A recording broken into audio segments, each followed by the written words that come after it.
In the world of radio shock jocks, the biggest are Opie and Anthony. These people say shocking things that border on offensive in order to entertain their audience. I refuse to sit here and think that radio has to be nice. Why? Why does radio, out of any other medium, have to be nice?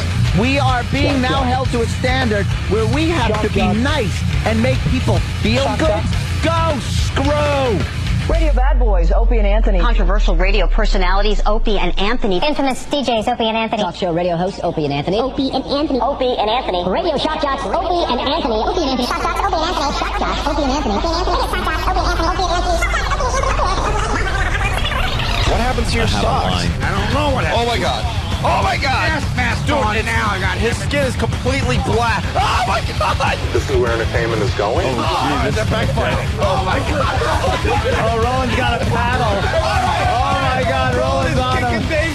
Who saw this coming? They are sick freaks. 1, 2, 3, go. B-Rock is attempting. Give us a thumbs up if you're all right. Shut up. It's time for people to understand these are words. If you don't like them, turn the dial. But enough of this palaver. Let's get the show on the road. Let's do it. Well, there it is. On the road. The show, I mean. Yeah, here we are. It's on the road. You know. Want to say good afternoon to Cleveland. Cleveland, good afternoon. Got a fine email from a fine PD up there saying we had a fine ratings book. Ooh, and punt. How did that work out for you? Dopes. A little inside, I know, but Cleveland's laughing. And punt. Really? What's up, Buffalo? Hey, Buffalo, always friends of the Opie and Anthony show. Buffalo. When are we going to Buffalo? Look, I think the long-distance relationships worked very well with us in Buffalo. And besides, I'm not sure if there's any wants or warrants out for us still up there. I don't know if the statute of limitations are for completely horrifying families with hardcore pornography. If they could guarantee that all charges have been dropped, yes, we will return. And we can go up there. Get a petition together or call the mayor's office. Yeah. That'll do it. Are there any charges pending against Opie, Anthony, or anyone affiliated with the Opie and Anthony show? Yeah, if we're driving, let's say, and maybe we got a tail light out and we get pulled over, are we just going to get rousted, dragged out of the car, knee to the neck, and brought downtown, as they say? You don't want to go downtown. No. Maybe to the outskirts of town. Yeah, not downtown. It's the Opie and Anthony show. Hi. Also got Boston in the mix. We got Washington in the mix. Whenever they play this show, I don't even know anymore. I think we're like late morning, kind of. Hi, late morning. I think Washington. we're like a coffee break for the Washington listeners. Yeah. They catch like 10 minutes to go outside and get a smoke, and they got like some kind of listening device on. Yeah, stand out there smoking, drinking some coffee. Yeah, I don't know. Listening to O&A, and then 10 minutes later they're done. And then you got Syracuse. They're on their own though. They're like, we just leave them alone. They don't need any special attention. They just enjoy the show. We enjoy them, but we don't talk. And then we're on in Cape Cod and Maine. We are? I think so.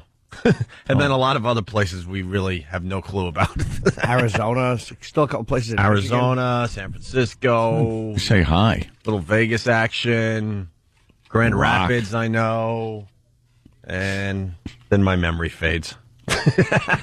Phone number, 877-212-ONA. Well, the front page of our paper is Brittany, because, that's very important to everybody out there. Yeah. We're more concerned about Brittany than who the president of the United States is going to be in the next election. Maybe you, not me. I'm talking. Pretty concerned. I'm talking in very general terms. Oh, I'm speaking very specifically. I was thinking about the Obama thing. You know what? Yeah. I do want Obama. Why? I'll tell you, because my logic is very simple. In 100 years, no one's going to give a crap. None of us are going to be Really? around. And That's what they said about one of Lincoln's decisions. In 100 years, no one's going to give a crap. and I figure, All right. if you're going to live a life on this earth, why not have some fun with it? Go for the gusto. I want to be alive when there's the first black president, just to see how it all turns out. No matter how short it is after that. Hey, I'm willing to go all in. I'm willing to take the chance that it might be really bad. It might be really good, and it might not matter at all. At all. But I was thinking about it. Could really ruin it for black people. Huh? It could really ruin it for black people. Why? Could set him back quite a few years. What if he gets in there and completely F's up? They won't be given another chance at the president to have a president in long time. He's not going to completely F up because one man can't completely F up. There's too many checks. Oh, really? And balances. There's too many checks George and balances. W. Bush. Well, you know what? We're still making a living. Our toes are still tapping. We're still. It's not like we're all. Just saw it the other day. It's not like we're all destitute. A lot of people talk about how Bush effed up, and sure, he did, but I think we're in a different category. But whatever. A lot of people are destitute and losing their houses and stuff. And there's that whole war thing that's been dragging on longer than World War II. That's unbelievable when you think about that. Yeah. Well, yeah.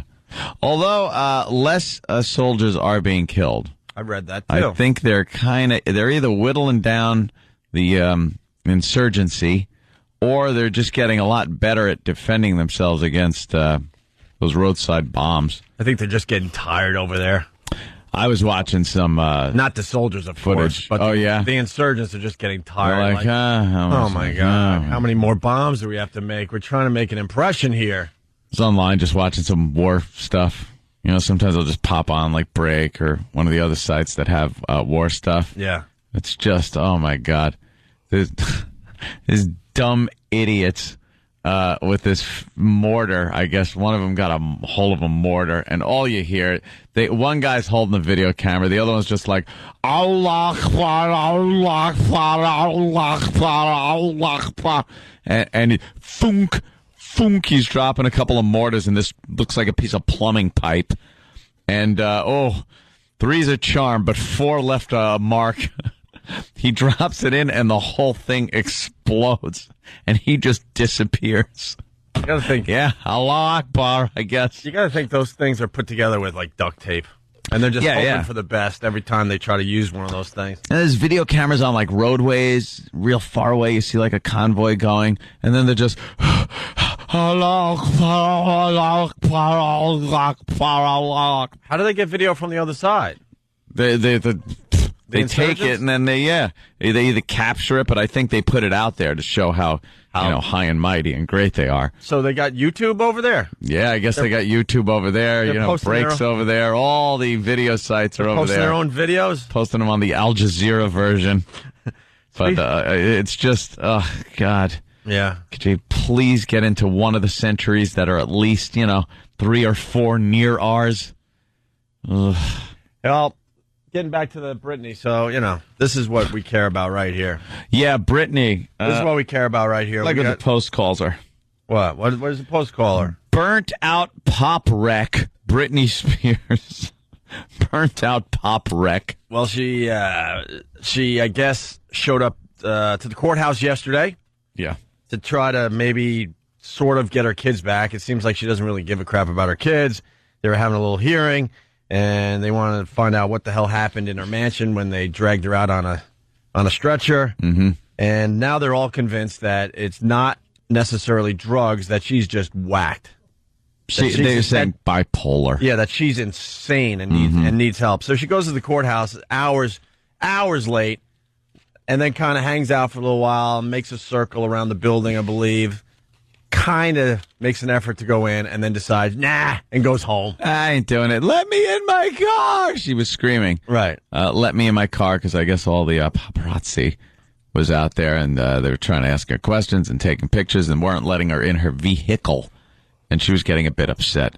and they're calling it drive-by. And you know what? I think there's two things going on here. Obviously, she's nuts, but I also think she's playing it up big time. Do you? Now, I've been thinking that. Big time. But what's the end game on her playing it up like this? But, I mean, she's big time. Oh, well, because there's no smart end game, but she's delusional enough.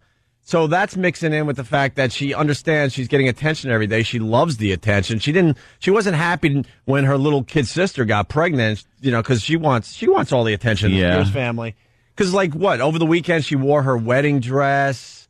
The other day, also over the weekend, she decided she was only going to speak in a British accent. I think she's just crazy. I think every day she's thinking of something to keep this story going. Oh, she's definitely crazy. I don't give her that much credit. There's a bit of calculation going on in her head as well, because she really likes this fame game. Because she's an idiot. I don't really give her that much credit to be able to come up with wacky things like that to keep her in the news. I think she's legitimately insane. Mm-hmm. She obviously needs some help. Whether she gets it or not, I could give one of those flying Fs. Oh, we don't. Not just an F, a flying one. Yeah, we're from the school. We hope she dies. I don't care.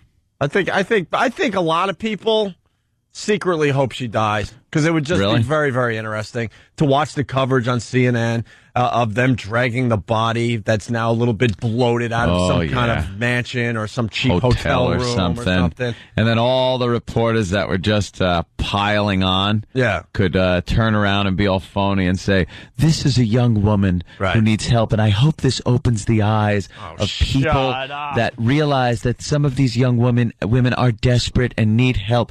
Wait a minute. Weren't you calling her Pop-Tart on your show the other day? The Pop-Tart?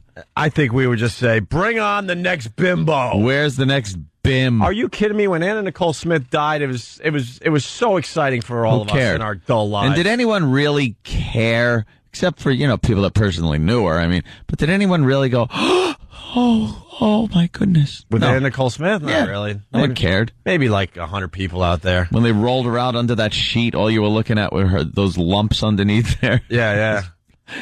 Make out her body under that. And there's a big rumor, there's something wrong with her kid, right? The kid's cross-eyed. Get out of town. Cross-eyed in one eye. The one eye is kind of sinking in sideways. Oh, boy. And they're trying to fix it with a patch. With the old walleye? Yeah, they're putting a patch over the strong eye so this cross-eyed will get stronger. Straighten itself out. And the rumor is that Anna Nicole Smith did so many drugs that she knocked her own kid's eye sideways. Of course. You think she wasn't drinking or doing drugs during her pregnancy? It's called junk culture, and I love it. Junk culture. And I love it. It's not real news. It's just junk culture. And most people, if they were being honest, would admit they don't want the Britney Spears story to end happily. There she is. They don't want it to end happily. No. They want it to get worse and worse and worse and worse. Just like when you see wildfires out west and stuff. I definitely believe this way. I have no problem saying that, but I think there's a lot more people that think this way as well.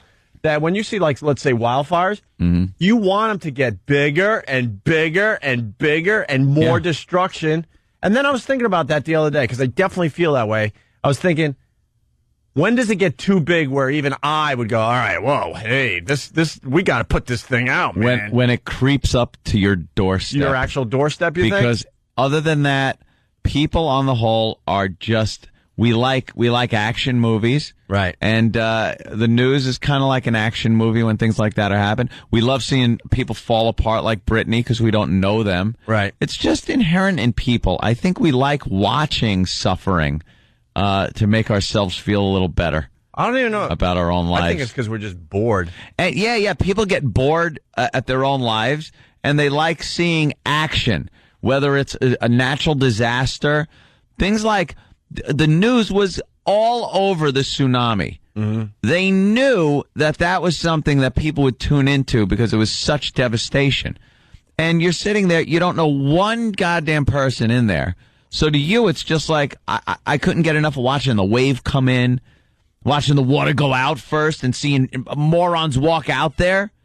And then seeing the huge wave come in, you were just like, whoa, let me watch that again. You aren't like, oh, my God, where can I send money to help these people? I need to. And with that said, this is the point I'm trying to make. Aren't you secretly? And this is a little crazy to say, but I'll preface it by saying this.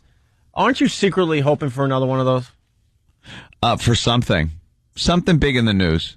You know, like one of those hurricanes again. Yeah, I know it's crazy to talk bad about Hurricane Katrina, obviously, but there was something about that piqued everyone's interest. Like, oh wow, something that was giant. But it's like, oh wow, how much damage is this going to do? I don't know anyone down there, and oh wow. Everyone kept tabs on that. Everyone knew what was going on. The helicopters, the rescues, stupid Sean Penn in his rowboat, stupid Celine Dion. Don't you think people are secretly hoping for another one? Yeah. Maybe not in that area, but somewhere else or something like that? The big news story. That's what people want. Lately, we've had the little news stories, and then every so often, wham, there's that big one. 24-hour coverage, a week straight. Sure. Analysts, all kinds of stuff coming in.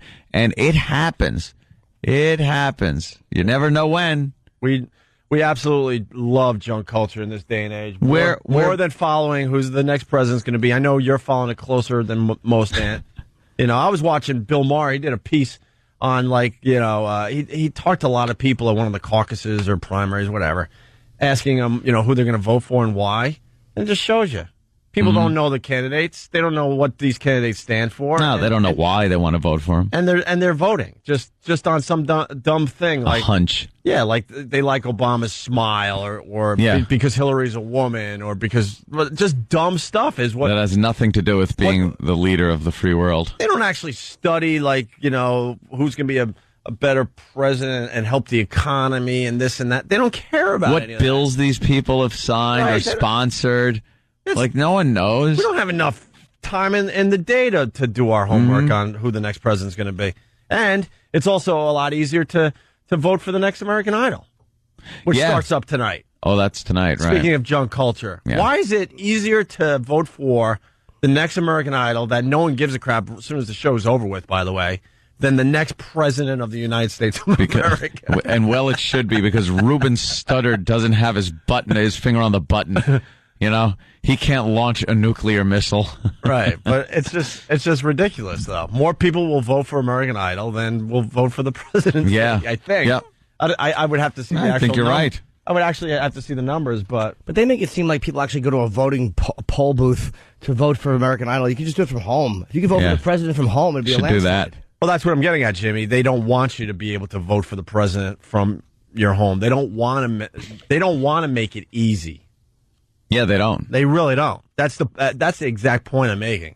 If they had a simple show on TV, all right, Obama, it's, like they do at Idol, and you could have Obama up there holding up the number one, like dial one for Obama. And then they go to Hillary, and dial two. Please dial two. Me. Yeah, dial two. Oh my God, could you see that? They would freak out in Washington if it was that easy. Phones would be all lit. Right. You'd get some young guy would be president with long hair who could sing a nice ballad. Yuck. All right. Doherty. Yeah. A lot of the American Idols are getting dropped, by the way. Are they? Yeah, Taylor Hicks is done. Catherine McPhee is done. Unless you're pumping out some really Ruben Studdard, or whatever his name is, he's done. They all got dropped recently. You got to be pumping out some albums for them to hold on to you. I think Kelly Clarkson's made for life. She's. Oh yeah. Yeah, she's a legitimate singer now. That's it. The American Idol. But she was a ringer. Yeah. You read anything about her, she was a ringer. She was ready to make it on her own. And then what about the alleged gay gentleman? What's his name? Clay Aiken. Clay Aiken. He's doing Broadway now. He seems to that one out. He seems to have found his niche. It's a niche, all right. A smelly niche he's found. A musky niche. All right. Did you have a problem with Newsweek or something like that? He walked out of an interview at Newsweek or something because they were asking him about something. Yeah, he's in spam a lot. About his problem on a plane with somebody. No, it was the Jimmy, the Kelly Ripa thing. Where Kelly said, I forgot, what was that story? Oh, yeah, that was one of them. So Newsweek kind of asked him about the gay thing, and so I got to get my info. And he said, look, this isn't the National Enquirer, this is Newsweek. Why are you asking me such salacious questions? Yeah, but are you? Just give him that. Right. Are you? Come on. Right. Out with it. why else would anyone from Newsweek talk to him? It's like, dude, you're not Newsweek worthy. No, you're Enquirer worthy. So just be lucky they're talking to you. Right. And well, the line is being blurred between the National Enquirer and Newsweek and everywhere else. So and the Post, the Post. You know, I finally said to myself about a week or so ago, I said, you know what? I got to start reading something that's a little bit more like a newspaper. Oh no, what are you going for? The Times? I started picking up the New York Times again. The Times. Started picking up the New York Times again because USA Today. Because I like bigger words, and I don't want to read something that feels like it was written in crayon. Not saying the Times is accurate, and they get a bit long-winded and boring, but at least you feel like you're like learning something. Do you? Like I said, you feel like I it know anyway. all these papers are just like, ugh. Well, for our job, we're forced to read what? I read about 7 newspapers a day. Yeah, I read the Herald every day, the 3 or 4 New York papers, the USA Today, the New York Times. Then I take a peek at some other ones online after the show. All right, on the way, we got a lot of good stuff. We got the Australian a-hole that we were. Oh yeah. We'll get into him after. He was a hit on all the video sites yesterday. Yeah, and also I've got a crush on Hillary.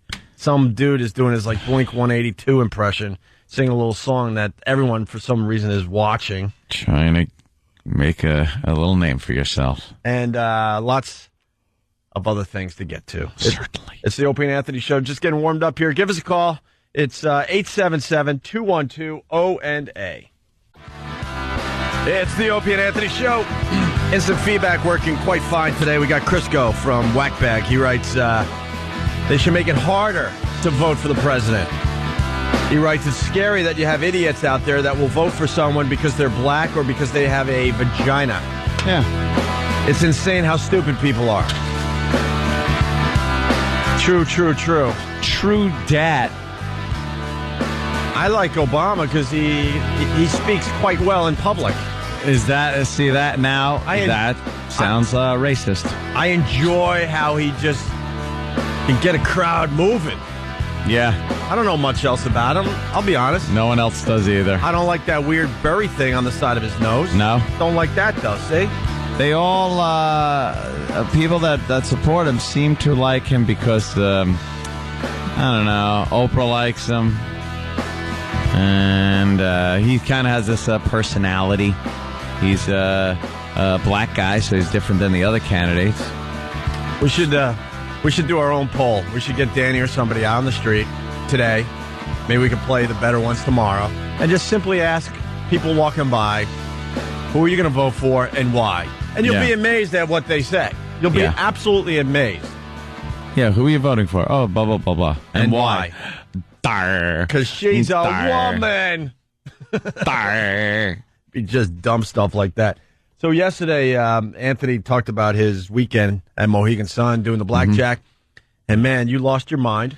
A little bit. And there was a lot of chatter after the show. A lot of people... What happened? Jimmy just I don't know. Laughed as I was swallowing water. When he said a little bit? Yeah. You thought that was a little bit, right? Yeah. Well, Jimmy did a spit take. That was nice. Yeah.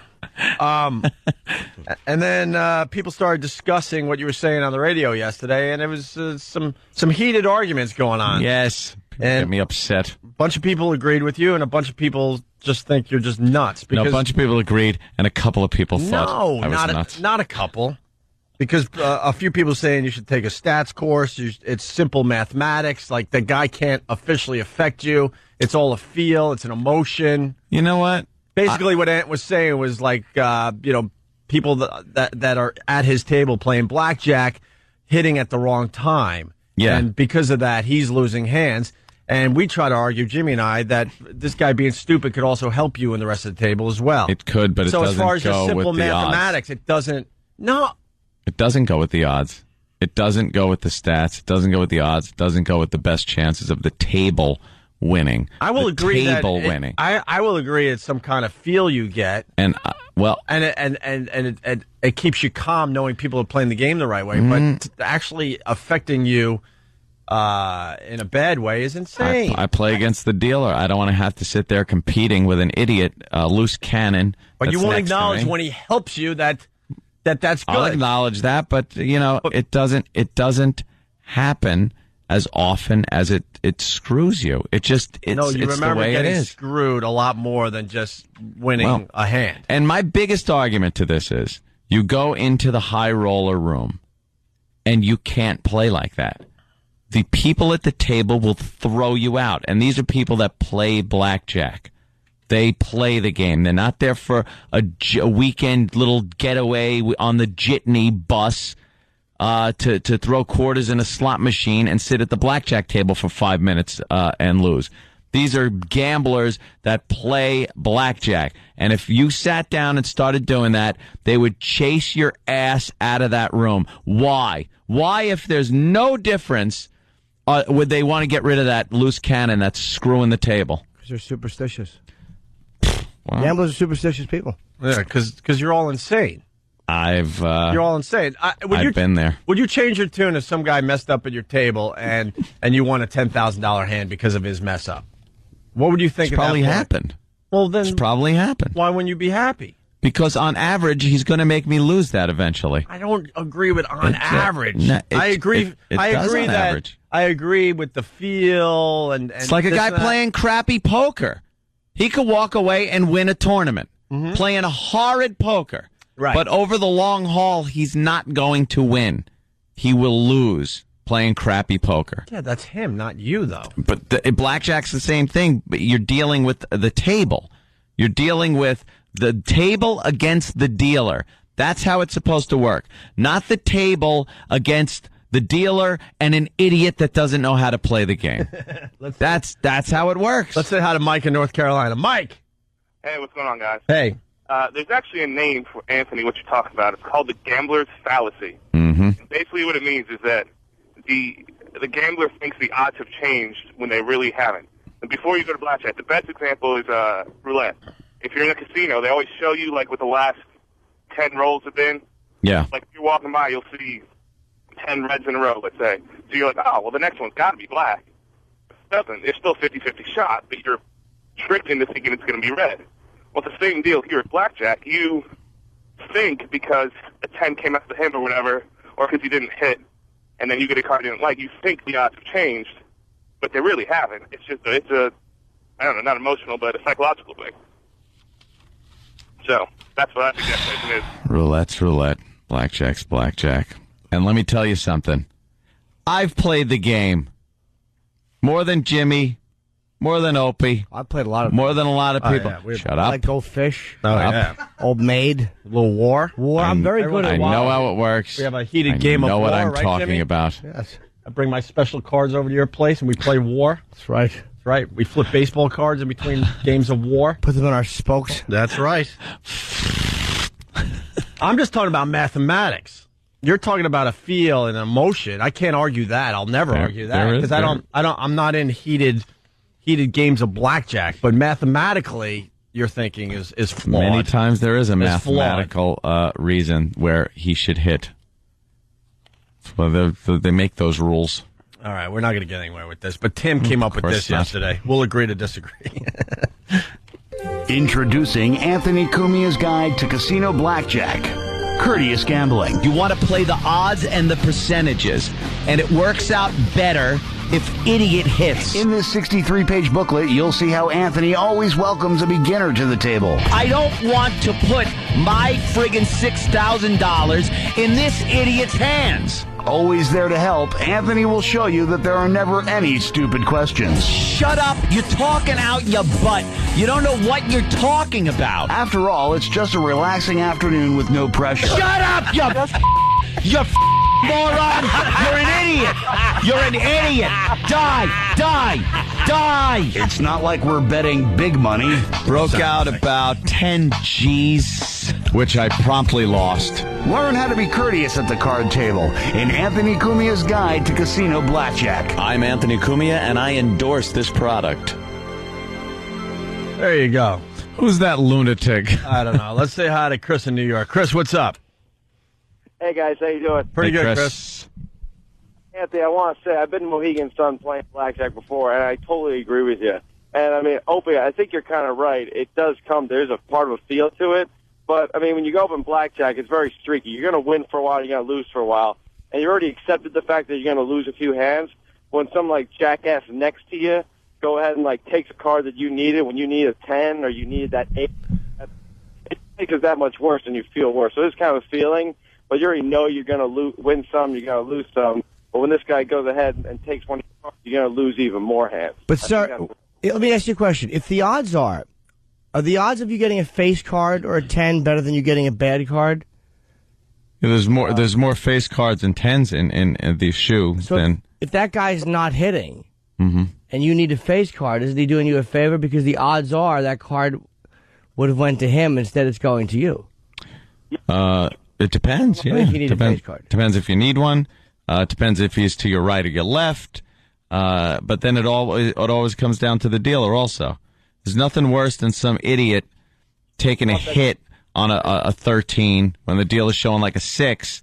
He busts out with a 10, and then the dealer turns over a 10, and instead of pulling that 10 that he would have pulled, he pulls a 5 and gets 21, and now you're sitting there like, oh, if idiot over here would have just played by the rules, the table would have won. I can't accept this. What if it works the other way? Where idiot helps you and makes the dealer bust. It doesn't. That's all I'm saying. It doesn't as often. It just doesn't. I think it's just more, it's okay you want to play the game a certain way. I can't argue that, but to argue that mathematically it works out in your favor if the guy plays the game the right way is just insane to me. Read any book on the game, and it will say there's a reason that you're supposed to hit on 6 and hold on 7. Can I say there's a reason. What makes it hard for me, and this is because I don't play, is that when you, like, the dealers they have certain rules they have to go by, which is what? Where they have to hit up to what and sit on what? 16. If they're showing a 16, they got to hit. They got to hit, right. If they're 17, they got to stay. So if they have those rules in place, isn't it just luck of the draw with the cards as far as what the dealer's doing? Like the whole game is luck of the draw. Yeah. But you are hurting the table if you're playing like a loose cannon. You just are. It's just the way it is. I've been there. Let's say hi to Chris on Long Island. Chris. Good morning, ladies. Hey, Chris. Professor Anthony is right. There's only a few times when you have the house at disadvantage, and those times are when the house has a 6 showing or something like that. So you have to take advantage. The whole table has to take advantage when the house is at a weak point. And when some dummy takes a 7 on top of his 13 and goes, ooh, goody, I got 20, he ruins it for everybody else at that table, because guess what? The house is going to pull a 5 now. But if the house got that 7, they would have busted, and everybody would have won. Right. He's out for himself. So what, some kind of voodoo happens, and because that guy hit on 17 and got 20, now a 5 has to magically appear for the dealer? No, but if it does... No, but the point is... But why won't any of you guys acknowledge when it works in your favor? That's all I'm asking.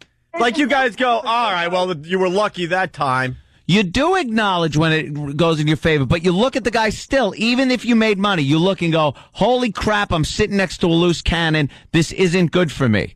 It throws off your betting because you don't know if he's going to hit or stick when he's not supposed to or supposed to. Which is more of an emotional thing, which is fine. No, it's not emotional. There's an actual thing to it. There is a mathematical, odds-driven reason why you should not play like that. See, I want to know the numbers. That's the thing. Yeah, I can't sit here and spout out numbers to you, but I am absolutely sure there is a mathematical reason why somebody shouldn't play like that. Oh, one more thing, Jimmy. Yes, sir. I know it. Yeah. Most of the people are agreeing with you on the lines, by the way. Yeah, I see that. Thank you, people on the lines. Philly, Jersey, Long Island. Look at that. One more call. We'll go to Virginia. Matthew, what's up? Hey, how's it going, guys? Hey, buddy.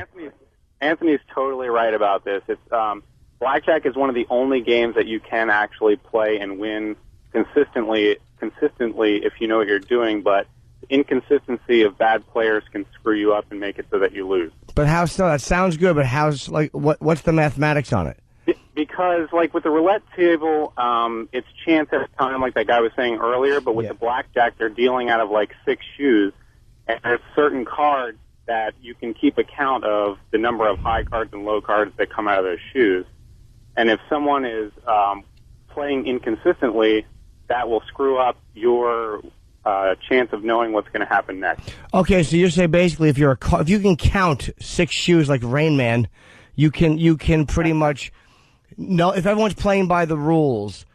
You mathematically, if you can count the shoes, can have a better idea of what's coming out next. But if the guy is playing inconsistently, okay, I see that.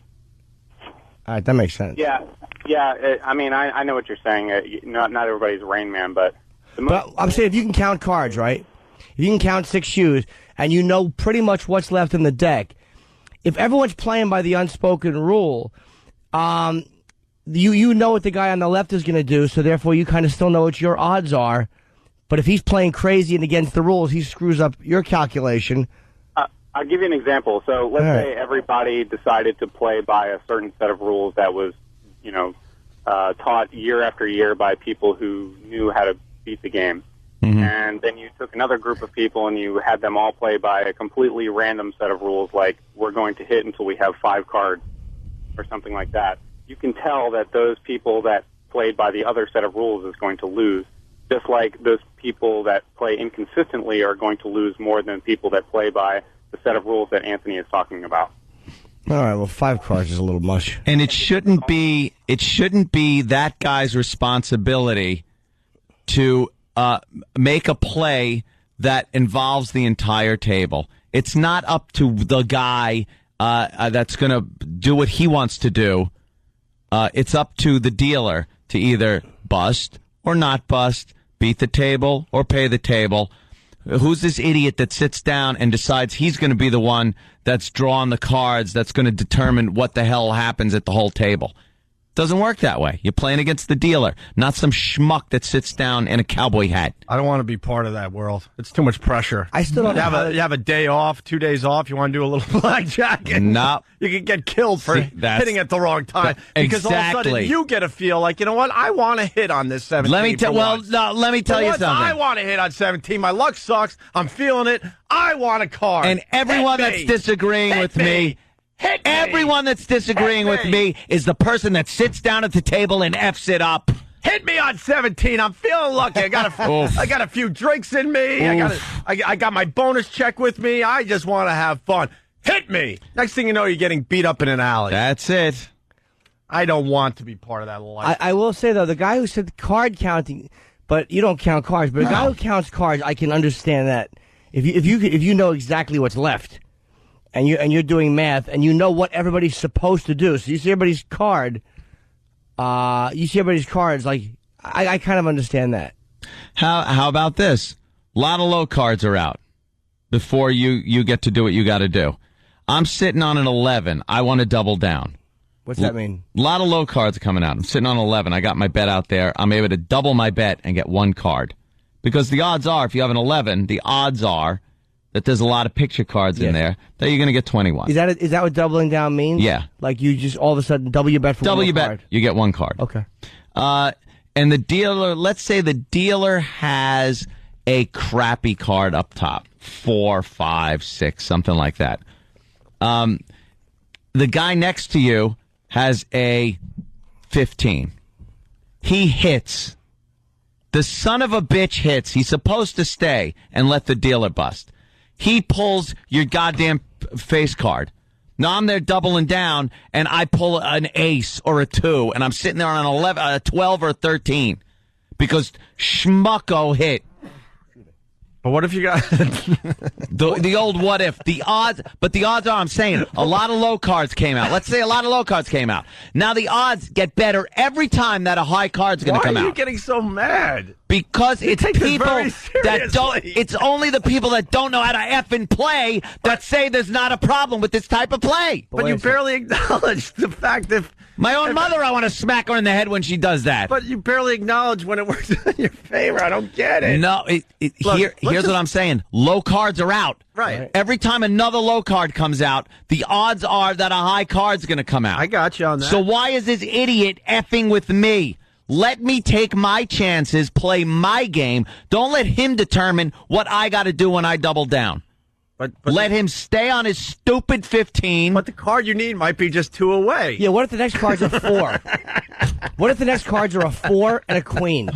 He hits and takes the 4, you get the queen. I think he it's doesn't hit, you get the 4. Then what if it is? But that's what I'm saying. Then God bless that it worked. Ant's frustrated because he's not turning us around, and I'm not trying to do this to get under your skin. I don't understand it at all. I'm trying to understand. You know something? I want to understand. I guess I just don't have the bug. We need to I don't have talk the to a bug. professional blackjack player for him to tell us why, in a way, everyone understands why this is the way it's played. It's more. I think it's more of an emotional thing. It's a feel, it's definitely which is fine. I mean, if you're gambling and that makes you comfortable, sit there and play big hands. That's fine. But to say that mathematically that is a problem, there is something mathematically. Get Ben. Yeah, let's get Ben on the phone. Ben Mesrick or whatever, who writes all those gambling books. Let's see if he knows anything about that. That's a good idea. Actually. I understood the context of counting cards, though. That made sense to me because there I could see the math of it. If you know what's left and you know what he should do statistically, and he's not doing it, then it might screw you up. Counting cards is a joke. Most of the casinos allow that to happen because most guys do it wrong. Oh, okay. That's why they haven't completely shut that down. They can make that impossible. They don't because they know there's a lot of dummies thinking they know what they're doing with the card counting. I'll actually move my lips like 5. 7, 5. Let's go to Mike in Jersey. Mike, this gets the phones ringing though for some reason. I know. There's a lot of emotion on both sides. Most people, I'm admitting, Anthony, are with you. Yeah, I see. Let's go to Mike in Jersey. Hey, what's going on, guys? Hey. Hey, Anthony, now, I'm not saying I don't play like Cowboy Hat Guy. I play by the rules.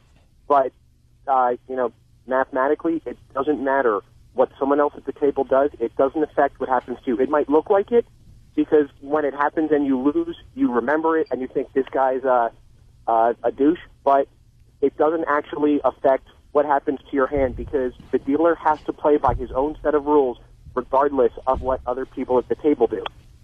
It just, when it goes wrong, it makes you really, really angry, and you get this type of reaction like you're getting now. Right, like that's my point. Like regardless of what the guy does, the dealer has a 15, he has to hit, right? Or whatever. Like, yeah. Okay, so if that guy takes a card or not, doesn't matter. Mm-hmm. So I think that's a good point. You remember, of course, the douche. Then how come? I think as humans, he makes kind of a good point. I'm not saying he's right. But as humans, I think most of us remember something bad that happened to us way more than something. Then why do good. Real players mind it so much? And then why wouldn't you welcome people that play like that at your table? If it didn't matter, why is it such a big deal when they do it? I think it's just like this guy. No, because if they're winning as much as they're losing, then why would it matter to you? Why would it matter? Because it's an emotional thing. It's not an emotional thing. I absolutely believe it's an emotional thing. Dude, what if he was winning? What if he's busting the dealer by playing like an idiot the whole time? Why then would there be a history of people hating people like this at a blackjack table if he's winning for the table? Because it's human nature. Because he doesn't win for the table. And you truly feel like this guy is screwing you up. Well, the thing is, he's not going to win playing that way. Mathematically, if you play by the rules, you are more... Exactly, that's what the F I'm saying! But that doesn't affect the cards that you're going to get. He's being stupid when he's hitting on 17 and 18 and all that crap. But if you're still playing the way you are, mathematically, he might technically be helping you. Tens can't come out of the deck because this guy's... if he was helping, is hitting when he's not supposed to hit. If he was helping the table so much, and if people that play like this helped the table as much as they hurt it, to help the table, but what he does has no effect on the table. It just looks that way because he pulls the card you want, you remember it, and you look at him and you want to punch his teeth out. No. All right, we could discuss There is something mathematically. I think we that can only. screws the table. I just want to know what it is mathematically. Like once I hear it, I'll go, oh, okay. I'm sure maybe it doesn't exist. I just don't know what it is. Shut up! This isn't a worst of. Well, that guy Ben Mesrick or whatever who writes the gambling books, he wrote about the MIT team and all that. What was the name? Bringing Down the House and all that. He's a friend of the show. We'll get him on the air. He's spent a lot of time in casinos, and he's studied this stuff, and we'll see what he has to say. We can only discuss this in doses, small doses, obviously, because Anthony's very emotional when it comes to the subject. Very emotional. No, the frumpy Mona Lisa. We get it. What's that about? Well, who knows? Is she smiling or frowning? She's fat. Hopefully she wasn't going into a smile. She saw a mirror and she was like starting to frown. Just an awful picture. It's mediocrity at its best. You ever go to a museum and look around and go, so why the Mona Lisa? You see all this amazing stuff in museums if you ever decide to do that. And you go, why this dumb thing? Why this dumpy broad instead of this? Could have been the artist. Whatever. But I mean, it's a mediocre painting. It's like she's kind of half smile. All right. Yeah. What's so, she's a frump. People are going to call now and explain why. Please do. Yeah. I would be very open to listen. I wouldn't have banged her. All right. We're going to get into other things. Jimmy thinks Brittany has, what'd you say, juicy thighs? There's a picture in the post. There's a lot of thigh there. A lot of thigh there. She's got gymnast legs. But yeah, bite her little legs, smack them. All right, we'll discuss her a little bit more. Also, I don't know, maybe the video's funnier, but the Australian kid throwing a party for 500 people show up, and all sorts of crap happened, and this news woman is trying to get him to take his glasses off as she's interviewing him so he could say sorry to his parents. He's just a tool, this guy. He really is. We'll play the audio. Hopefully it'll do the video justice. We'll see after the break. Opie and Anthony. Good morning to everybody. Opie and Anthony.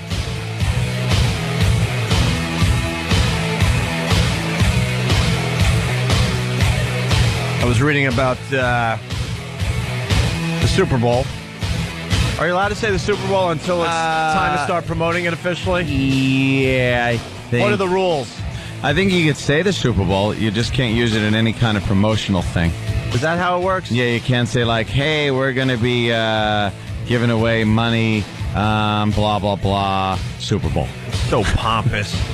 They are so pompous. Yeah. Because by you giving away a flat screen or a free party for you and your coworkers or a trip to the big game and all that crap, you're actually promoting the Super Bowl! Yeah, I don't know how you pompous asses! I don't know how they figure that out. Like, if you give away, because a lot of people give away big screen TVs, let's say, and they have to say so you can watch the big game instead of just saying the Super Bowl. I don't understand how that hurts. It doesn't. They're just I guess because they have a-holes. I guess because they have official sponsors, and let's say your TV that you're giving away isn't the TV that is the official sponsor of the Super Bowl, then, it's a problem, a little conflict. The commercials, they call it the Super Bowl of advertising, too, that.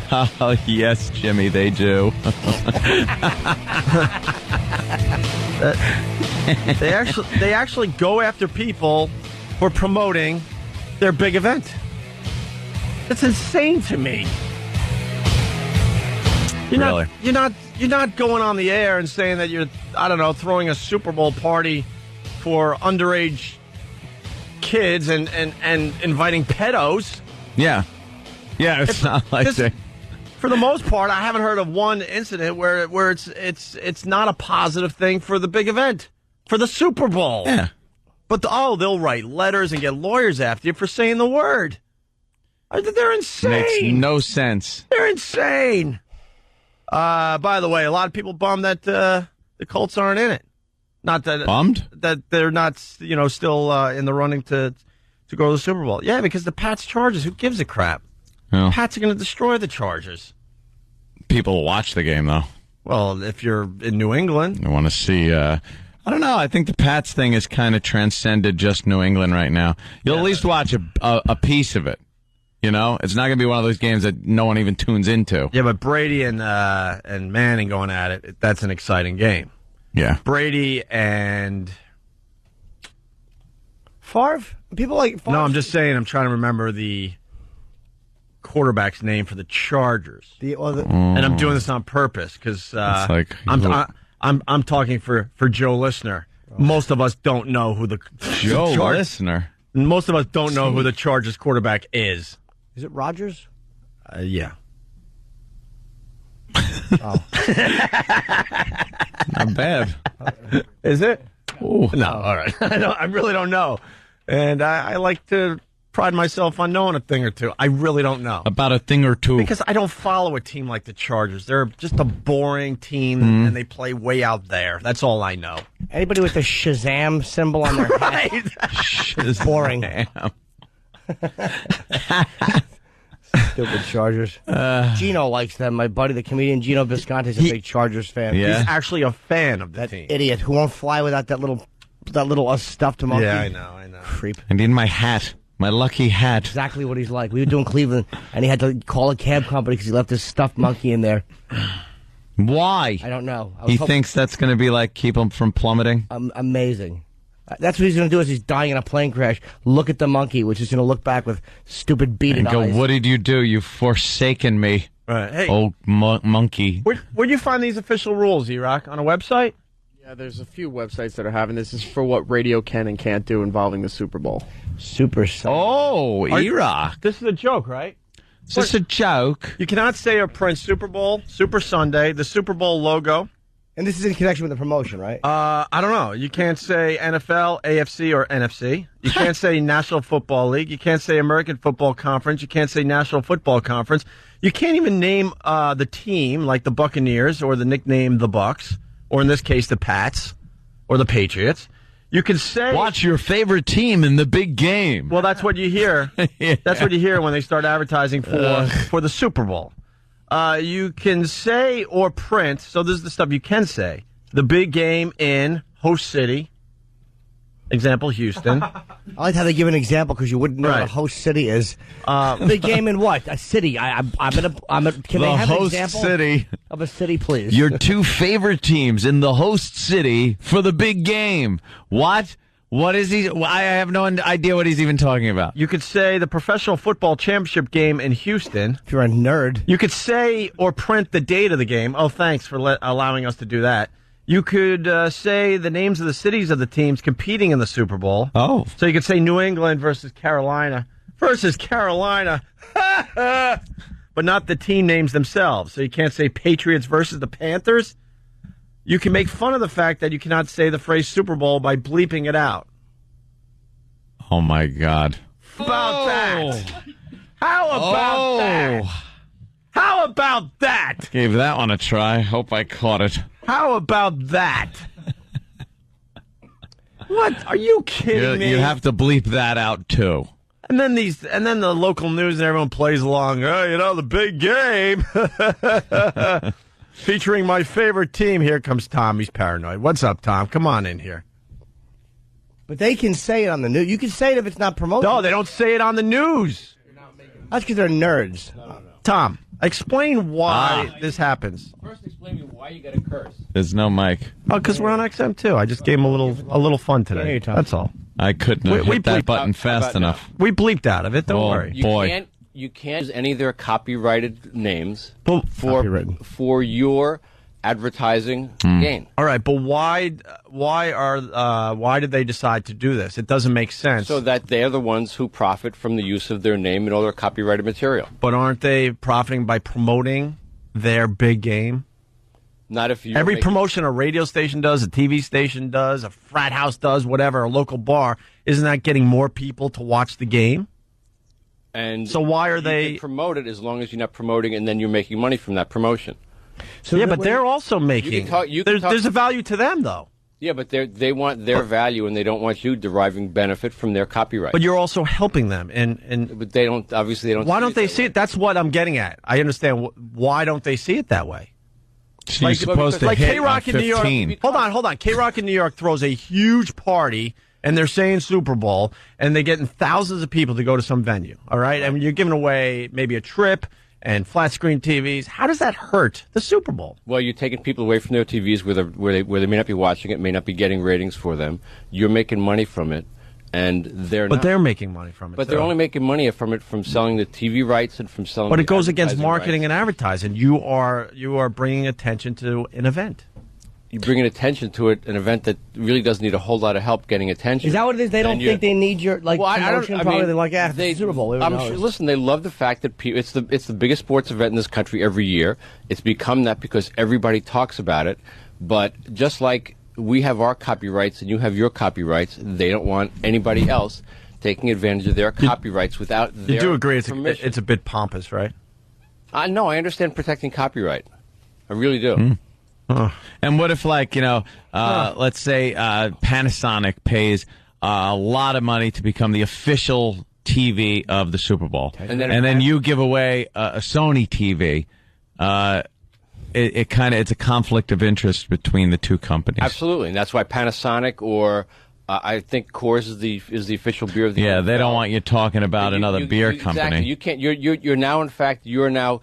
I'm trying to think of the word. But you're granting a license almost to associate with the Super Bowl when they have sold those licenses to other people. But in the end, you're helping keep this thing as big as it is.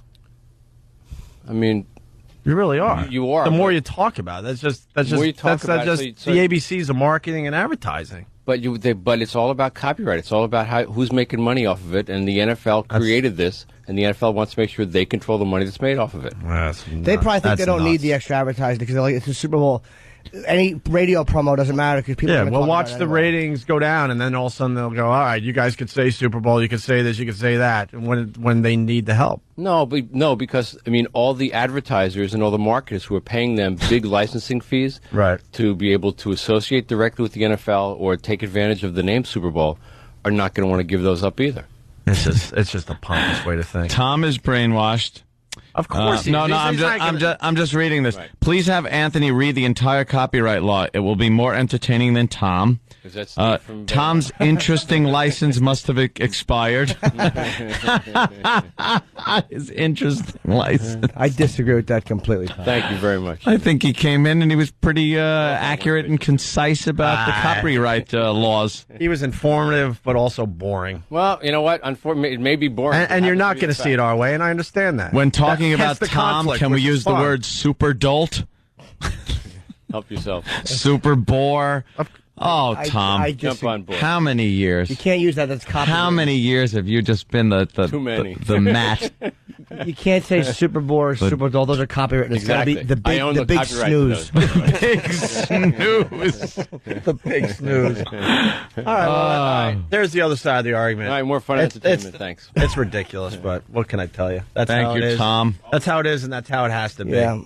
They probably figure that they don't need it, though. It's like, this is the Super Bowl. I'm saying that's probably their attitude. That's a pompous way to think. Well, it's pompous, but it's also accurate. I don't think they need anybody. Well, what happens except official sponsors? What happens when the ratings and the interest starts to go down, which eventually will happen because there'll be other things that we get interested in. I think they sell enough rights that people are on board saying it all the time anyway. They don't need But you guys don't see how mercenaries. How insane it is that you're using your airwaves, this radio station, to promote this Super Bowl, and they have a problem with it. What if you paid the NFL a crap load of money so they say Opie and Anthony are the official show of the Super Bowl, and then you get like another Slappy and Wappy show comes along and says, they're the official show. Whatever. Wouldn't you be mad because you shelled out a crap load of money so that you would be... You see it Tom's way? I see it Tom's way. Wow. You know what it is, though? Here's what it is. They're looking at it from a dollar. It's about money. Coors beer, the money they make from Coors beer is more than they would make from the additional viewers they're going to get from the promotion radio stations get. Exactly. This is how I see it. The value, what a radio station would get out of promoting a Super Bowl party and giving away crap, okay? The value the actual radio station would get doesn't come close to what the NFL gets from you talking about the Super Bowl, promoting the Super Bowl, and getting more people to watch. Maybe more people to watch longer.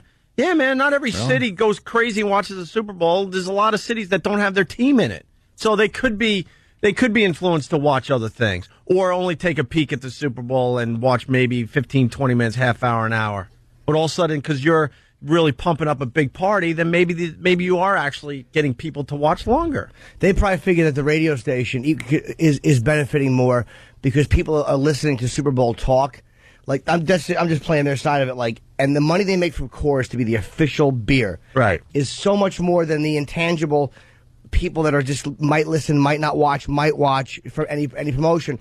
And like the beer companies pay so much money because they're saying the official beer of the Super Bowl for like weeks leading up to it. Yeah. So it's not even the ratings of the game. Which means probably. nothing, by the way. I agree. Yeah. It doesn't. It's a dumb slogan. What does that mean? No one cares. What does that really mean? As you're sitting there drinking a Bud Light. Exactly. You're going to drink and hit your wife to whatever you normally would drink and hit your wife to. What does that mean, the official? You're going, oh, the official. As you're, hey, could you get me another Bud Light or get me another of this? Or another please. Meister Brauer. And they have no problem. What infuriates me, I guess, is the fact that they're giving you rules. Like, look, you could talk about it, and we encourage that, but you can't call it the Super Bowl. You got to call it the big game. It's like, that's so like, ugh. No, it is douchey. Ugh. Why doesn't someone copyright that? The big game? The big game and Why don't really we screw people up. Let's do that. Yes, no Tom, one is we to wanna use the copyright big game. The big game. No one can say the big game. We're thinking. Yeah, we're even thinking. Or write it in an email. And we want to start selling your ugly ties exclusively. Wow. Me and Ant. Jimmy gave him a bad rep on his ties. I teased his ties, but I never said that they weren't very, very dressy. Tom's a very sharp dresser, if not thinker. Mm-hmm. Tom is very... Of course.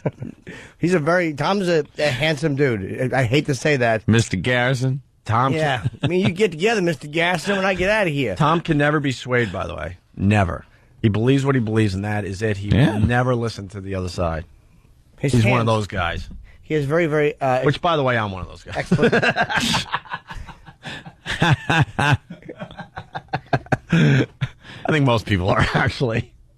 You know what you know, and you want everyone else to... You know what you know, and it's right. And you want everyone else to think the exact same way. It's kind of like Anthony right. was blackjack philosophy. That's right. Well, that is right. I do not... And I think I have a problem with it because they just tell you what you can and can't say. I've always been not a fan of that. Ugh. Who gives a crap about your game? Well, they said you could say it. You just can't use it in conjunction with promoting like something. But you're allowed to talk about it. They don't want you to not talk about it. I say we go the other way with it and go, look, you know, the overhyped corporate bowl. Let's come up with our own name. Yeah. And then they'll go, wait, all right, we'll let you say Super Bowl because that's not helping us in any way. Calling it the overhyped corporate bowl. I don't think they will, though. Yeah, I can't picture the True. NFL people calling, going, look, Hey, what are hey. you doing? We give up. Yeah, we're on their radar. The Opie and Anthony show makes the radar of the NFL. Yeah, all right. Whatever. I guess what I was trying to say is nothing. Is it the same as the World Series? Huh? Is the World Series the same or no? Is it really? Yeah, but it doesn't have the same effect.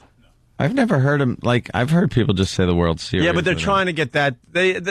Jimmy's onto something. They're starting to they're trying to get you to not say that as well when you're promoting. What do they call that? Can't be the big game. That's the Super Bowl. Big games. Well, that's different. Big games. Because that's a 7-game series. It's just a whole, it's a whole different, I don't know, whatever. But what I was trying to say was I'm hoping that the Pats and the Packers are in the Super Bowl. I think that would be a really exciting game. Wait, you mean New England?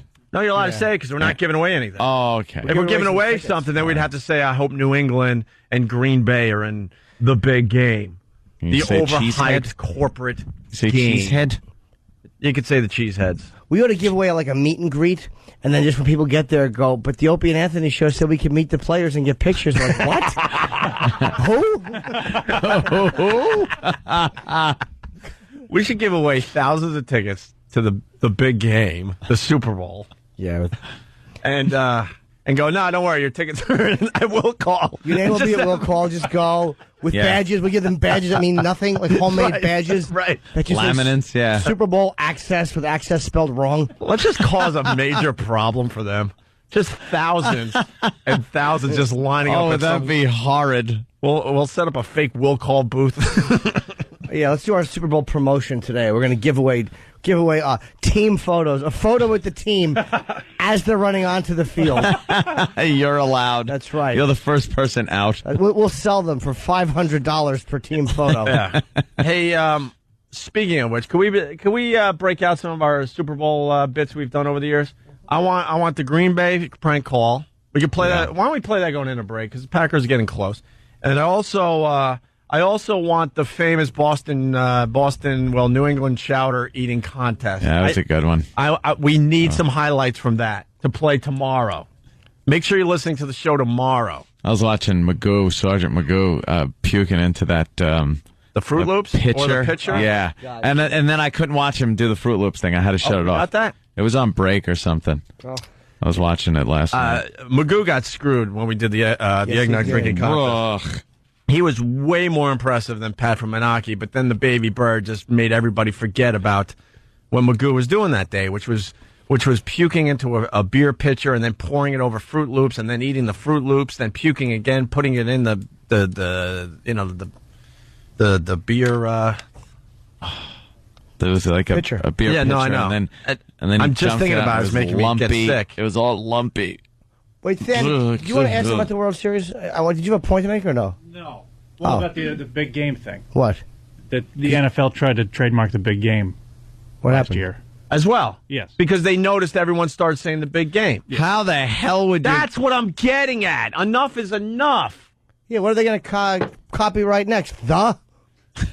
Eventually, we're gonna have to blink on the radio to just call it something. Try to talk about it. The the you-knows versus the you-knows for the big the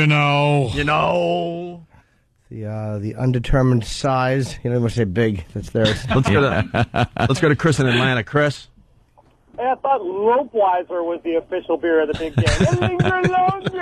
Lopeweiser. And I want to confuse everybody by going and punt after that phone call, even though the two aren't related. But that's what we do. Now we just mix it all up and make it very confusing.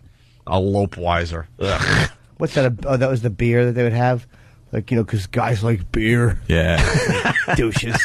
Yeah. Bunch of guys doing a guy show. Good beer. This is what I say now. In Mantown, we drink nothing but Lopeweisers and punt. That's a good one. A Lopeweiser. You want to add to that one?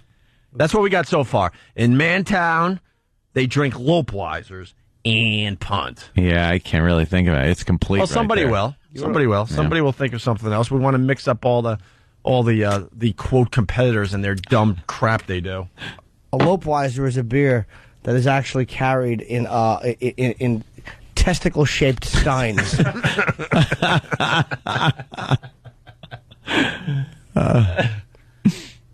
Could we be the official show of the Super Bowl? It probably cost a couple of bucks. How much? $10, $20? It probably cost $1 or two. I got that in my wallet. Let's do it. Perhaps more than that. The Chargers are an exciting team. Oh, let me apologize. Who said that? Well, let's talk to Mike. Mike, you say the Chargers are an exciting team. Why would you say that, Mike? LaDainian Tomlinson. It's exactly the answer I wanted. All right, we're going to take a break. Damlian. Shut up. We got our Green Bay pizza prank call we did back in the day. Oh, yes. We got to break this out because the Packers are getting close. Mm-hmm. Go, Pack, go. I think we got Sergeant Magoo actually puking into the pitcher and trying to eat the Fruit Loops. Horrible We haven't played that audio in a while. And E-Rock has got a homework assignment tomorrow. I want highlights of the world famous New England clam chowder eating contest we did in Boston where pretty much everyone in studio started puking. Yeah, it was awful. It was one of these chain reactions. It started with a little puking and just ended in a complete disaster. Complete disaster. And then we found another pair of tickets. Skeeved out just thinking about it. Remember, we found another pair of tickets, and then we decided that we needed somebody to eat one lousy spoonful of puke. And the first person, it was sudden death, too.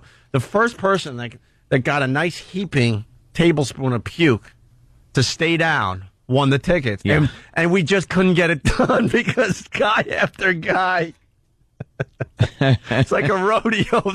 They would swallow this.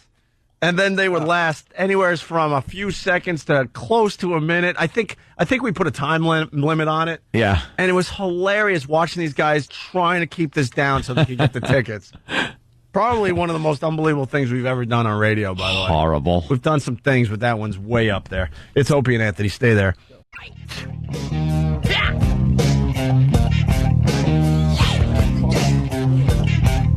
It's Opie and Anthony. We're the official Opie and Anthony, by the way. Don't be confused.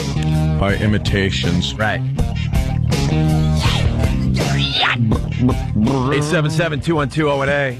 Big news from the royal family. What, Jimmy? I What know. happened? Well, apparently there was a rift between Lady Di and her mother over enough with the royal family.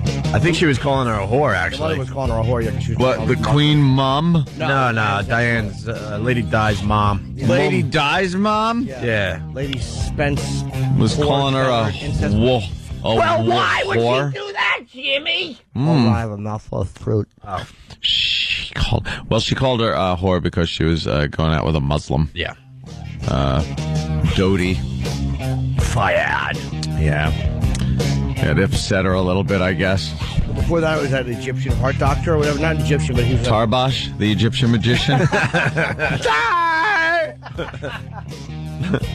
I don't remember that one. I used to live in a building right next to that dope. Come on. Really? Yeah, I like him. Come on. He always made me laugh. Did he? Yeah. The Egyptian magician. Kissel. I eat hot coal. That was, the Kissel one and the Egyptian magician one were like his two. And then everything else was the other guy. Was Johnny B. Johnny, yeah. Happy anniversary. When Kissel singing Happy Jerky. Anniversary. It's the greatest. They're chasing each other around with the hot mops on the roof. So I fired them off the roof. That was so ridiculous. All right, we got to talk about the 16-year-old Australian. Yeah. Or we could do I've Got a Crush on Hillary. Two just terrific viral videos that are making the rounds. Yeah. We try to, keep track of these viral videos that people are viewing. It was what is he, Aussie or New Zealand? Where did he come from? And everyone from New Zealand and Australia are yelling that I switched those up. 'Cause they don't really like each other. Interchangeable like GoBots. Melbourne, I guess. Melbourne. Australia. Well, this kid did what pretty much every teenager does. He had a party while his parents were out of town. The old risky business gag, huh? We've all done it. And then, then you got to, spend Sunday cleaning up best you can. Make sure nothing's broken. But here's where the guy made a mistake. He hosted a party. 500 people showed up because he sent out an internet invite. See, that's stupid. Probably, I'm assuming, some kind of MySpace, Facebook type of thing. Yeah. I don't know what they got down. Well, they got those down there, obviously. Sure. The internet is worldwide. They're just upside down. Yeah. And, so 500 people show up, and then there was about $20,000 in damages that the parents now have to pay. Not to their house, by the way, I guess to the neighborhood. Mm-hmm. I don't know what they did. The damages include a bill from the police who fought partygoers when they tried to break up the bash. This kid, he's 16, he decided to throw a party while his parents were on holiday. He posted a notice. On holiday. Oh, here it is. Okay. He posted a note on his MySpace site about the party, and 500 people turned up to the home. Up to 30 police were summoned, as well as the police dog squad. They were called to end the party, but were confronted by hundreds of teenagers, some throwing beer bottles at police cars and damaging property. What the F? I guess they were all drinking Purple Monsters. What the hell's that? The Purple Monster. What is a Purple Monster? That's the drink that Brittany was drinking that we talked about on the show. Oh, right, okay. The vodka and the NyQuil. And yep. What do? And you throw something else in there for good measures. Oh, Red Bull. Red Bull, vodka, NyQuil, and a few other things. And because they wrote about that in the paper, by the way, over the weekend, I was reading an article, and this is the hot drink at all the kids' parties now, the Purple Monster. They're all doing the Purple Monster, thanks to Brittany. Oh. So, asked by local television on Tuesday whether he had advice for other teenagers throwing parties, this kid said, "Get me to do it for you. Best party ever." That's what everyone's saying. Well, here's the deal. So they get this kid on TV because it became a story down there in Melbourne. And he looks like a douche. Yeah. He's got these huge, club kid type glasses on. He's wearing some, bright colored, it's not a bright colored. It's like a gray hoodie with, furry stuff on the hood part. And it's completely open, so you see his chest. He's got a nipple ring. He's got one of those crazy, party-goer hats. He's got bleached blonde hair. He looks kind of like a skater dude. Very obnoxious sunglasses. And he's on TV. And now this newsreader is attempting to have like a normal interview with this kid. Why don't you take this opportunity now to apologise to your parents and to your neighbours who have said today that they were frightened? Well, I've already offered to say sorry to them and stuff when I see them, so I will say sorry now for everything that happened. Why don't you take your glasses off so we can see you, and then apologise to your neighbours for frightening them? Nah, I'll leave these on. Nah, I like them. Take off those glasses and apologise to everybody that you frightened, to the police who were forced to retreat and whose cars have been damaged, and to the community who've had to pay for this. Take off your glasses and apologise to us. I'll say sorry, but I'm not taking off my glasses. Why not? Because they're famous. Because your glasses are famous. Yeah. Yep. Why are your glasses famous? I know, everyone likes them, so I know, I'm not taking them off. You're Good for him. Not taking them off. Dirty bitch trying to make him apologize. Yeah. But that. It's hilarious, though, man. Like, take them off. Enough. He's insistent. You're pretty happy with the way you look and the attitude you've got, are you? Yeah, my parents aren't, but I am. Okay, Corey, we've got to wrap this up, but what would you say to other kids who were thinking of partying when their parents are out of town? Get me to do it for you. Get you to do it for you. Not don't do it. Nah, get me to do it for you. Best party ever so far. That's what everyone's been saying, so... Well, we've got to go, but I suggest you go away and take a good, long, hard look at yourself. I have. Everyone has. They love it. You love this guy? This guy, he rules. This guy is going to be huge. It's just one of those things. This guy is going to be huge. We'll link the video up on onaradio.com later today. I have. They love it. They love it. They love it. Everyone has. Everyone has. They love it. I got to hear some more of this guy. This is all we have so far. Why don't you take this opportunity now to more videos? apologise to your parents Take your and to your glasses. neighbours who have said today that they were frightened? Well, I've already offered to say sorry to them and stuff when I see them, so I will say sorry now for everything that happened. Why don't you take your glasses off so we can see you, and then apologise to your neighbours for frightening them? Nah, I'll leave these on. Nah, I like them. He's great. I like him. I like him. I love this dude. Yeah. Oh, he wouldn't let her tell him what to do. No. Yeah. How dare Take your her. glasses off. You got to see the video. He looks just like... Yeah, we were watching it over there. Yeah. I thought he looked like such an idiot, but now I'm starting to think that he looked pretty cool. He just doesn't care. Yeah, that's why. He doesn't care. Look at him, Jimmy. Look at this. He just, yeah. All I can look at is his well-defined chest. He's got his big shirt dumb open, glasses. his dumb glasses. And his party hat on. He's rocking that hat, man. They have. They love it. Yeah. Well, you want to hear that again? I want to hear all of it again. I want to listen to this guy just read poetry. Take off those glasses and apologise to everybody that you frightened, to the... She really thought that was going to work with this kid. And he's going to take your off his glasses and be like, apologize. Sorry. Yeah, sorry. Take off those glasses and apologise to everybody that you frightened, to the police who were forced to retreat and whose cars have been damaged, and to the Retreat. community who've had to pay for this. Take off your glasses and apologise to us. I'll say sorry, but I'm not taking off my glasses. Why not? Because they're famous. Because your glasses are famous. Yeah, Why are your glasses famous? I know, everyone likes them, so I know, I'm not taking them off. You're pretty happy. The funny part about that, those glasses are now famous. What a fool he's making out of her. Oh, yeah. Then she's trying to control this kid, and he's basically jamming his middle finger up in her face. Yeah. While the cameras are rolling. The only thing she could come up with is, well, why not? Why not? She's a reporter. Right. You're pretty happy with the way you look and the attitude you've got, are you?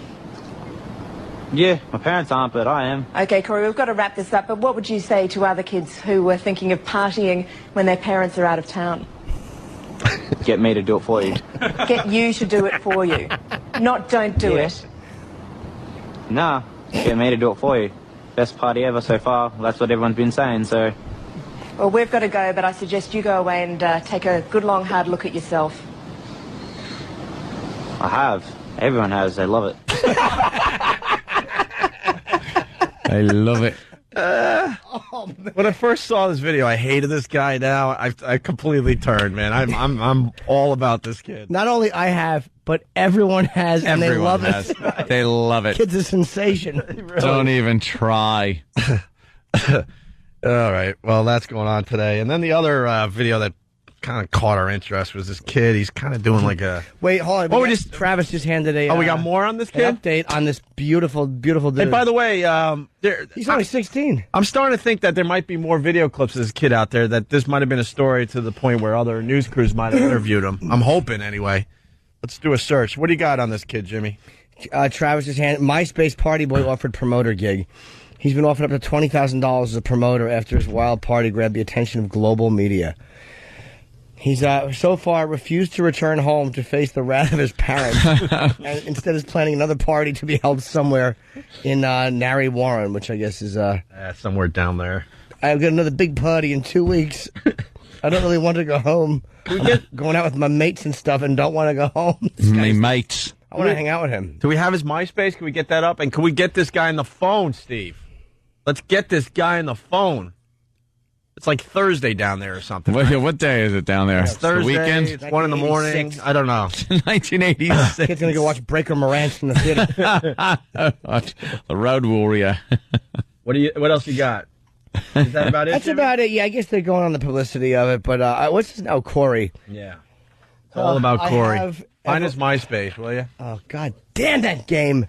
What happened? That Cowboy game is going to haunt me for a year. They're calling her Yoko Ono now, It's not too. her fault. What are Not they calling her? fault. Yoko Romo or something? Yoko Romo. Yoko Romo. How about this? How about they call her the defensive coordinator? Because that's where the problem is. Because they were shoving. Mm-hmm. They should have put dresses on the way they tackled. Not Jessica Simpson's fault, you idiots out there. It's a little cartoon in the Post Yeah. where there were some people with Jessica Simpson, and they were pushing her up to Brett Favre, going, "Hey, there's someone we want you to meet." Ha ha ha! Get it? Oh wow! You know, and then he has sex with her and ruins his game. Know who the big problem in that whole situation is? Jessica Simpson's father. Yeah. It's been well known that Jessica Simpson's father works with the paparazzi to set up shots of her daughter, and then they profit on the photos. So they work together. So let's say the paparazzi knows he could get $100,000 for a good shot of Jessica. So they set it up like, all right, we're going to give you that shot. Leaving here or whatever it would be. He gets a kickback. And then he gets the kickback. And they're starting to say that there's no way that anyone should have known that those guys were down there. Where was it? Mexico? At a resort? Cobo. They're like, there's no way that the paparazzi would have known that unless someone told them. So they're all pointing at Jessica's father going, you really screwed the Cowboys by doing this to get, some attention for your daughter. Yeah. I say absolutely not. I watched that game. The defense and their tackling was repugnant. It had nothing to do with her. People would love to blame her, and I like the fact that she's kind of fading and no one Now, cares. Jimmy, I don't pay that close attention. Did Romo actually have a good game? It was okay. Yeah. To me, he's not a big game quarterback. I don't think he ever will be. But Some he guys didn't, have that. suck up the joint. No. He did some stupid things. And by the way, Eli didn't have that great of a game either. They're praising Eli. He did all right, but he didn't throw up amazing numbers. Not at all. The Giants' defense really was not doing a good job at all of stopping Dallas. Dallas's prevent defense, which is what girls do in the last minute, 48 seconds, they allowed the Giants to go 80 yards and score because of that horrendous prevent defense.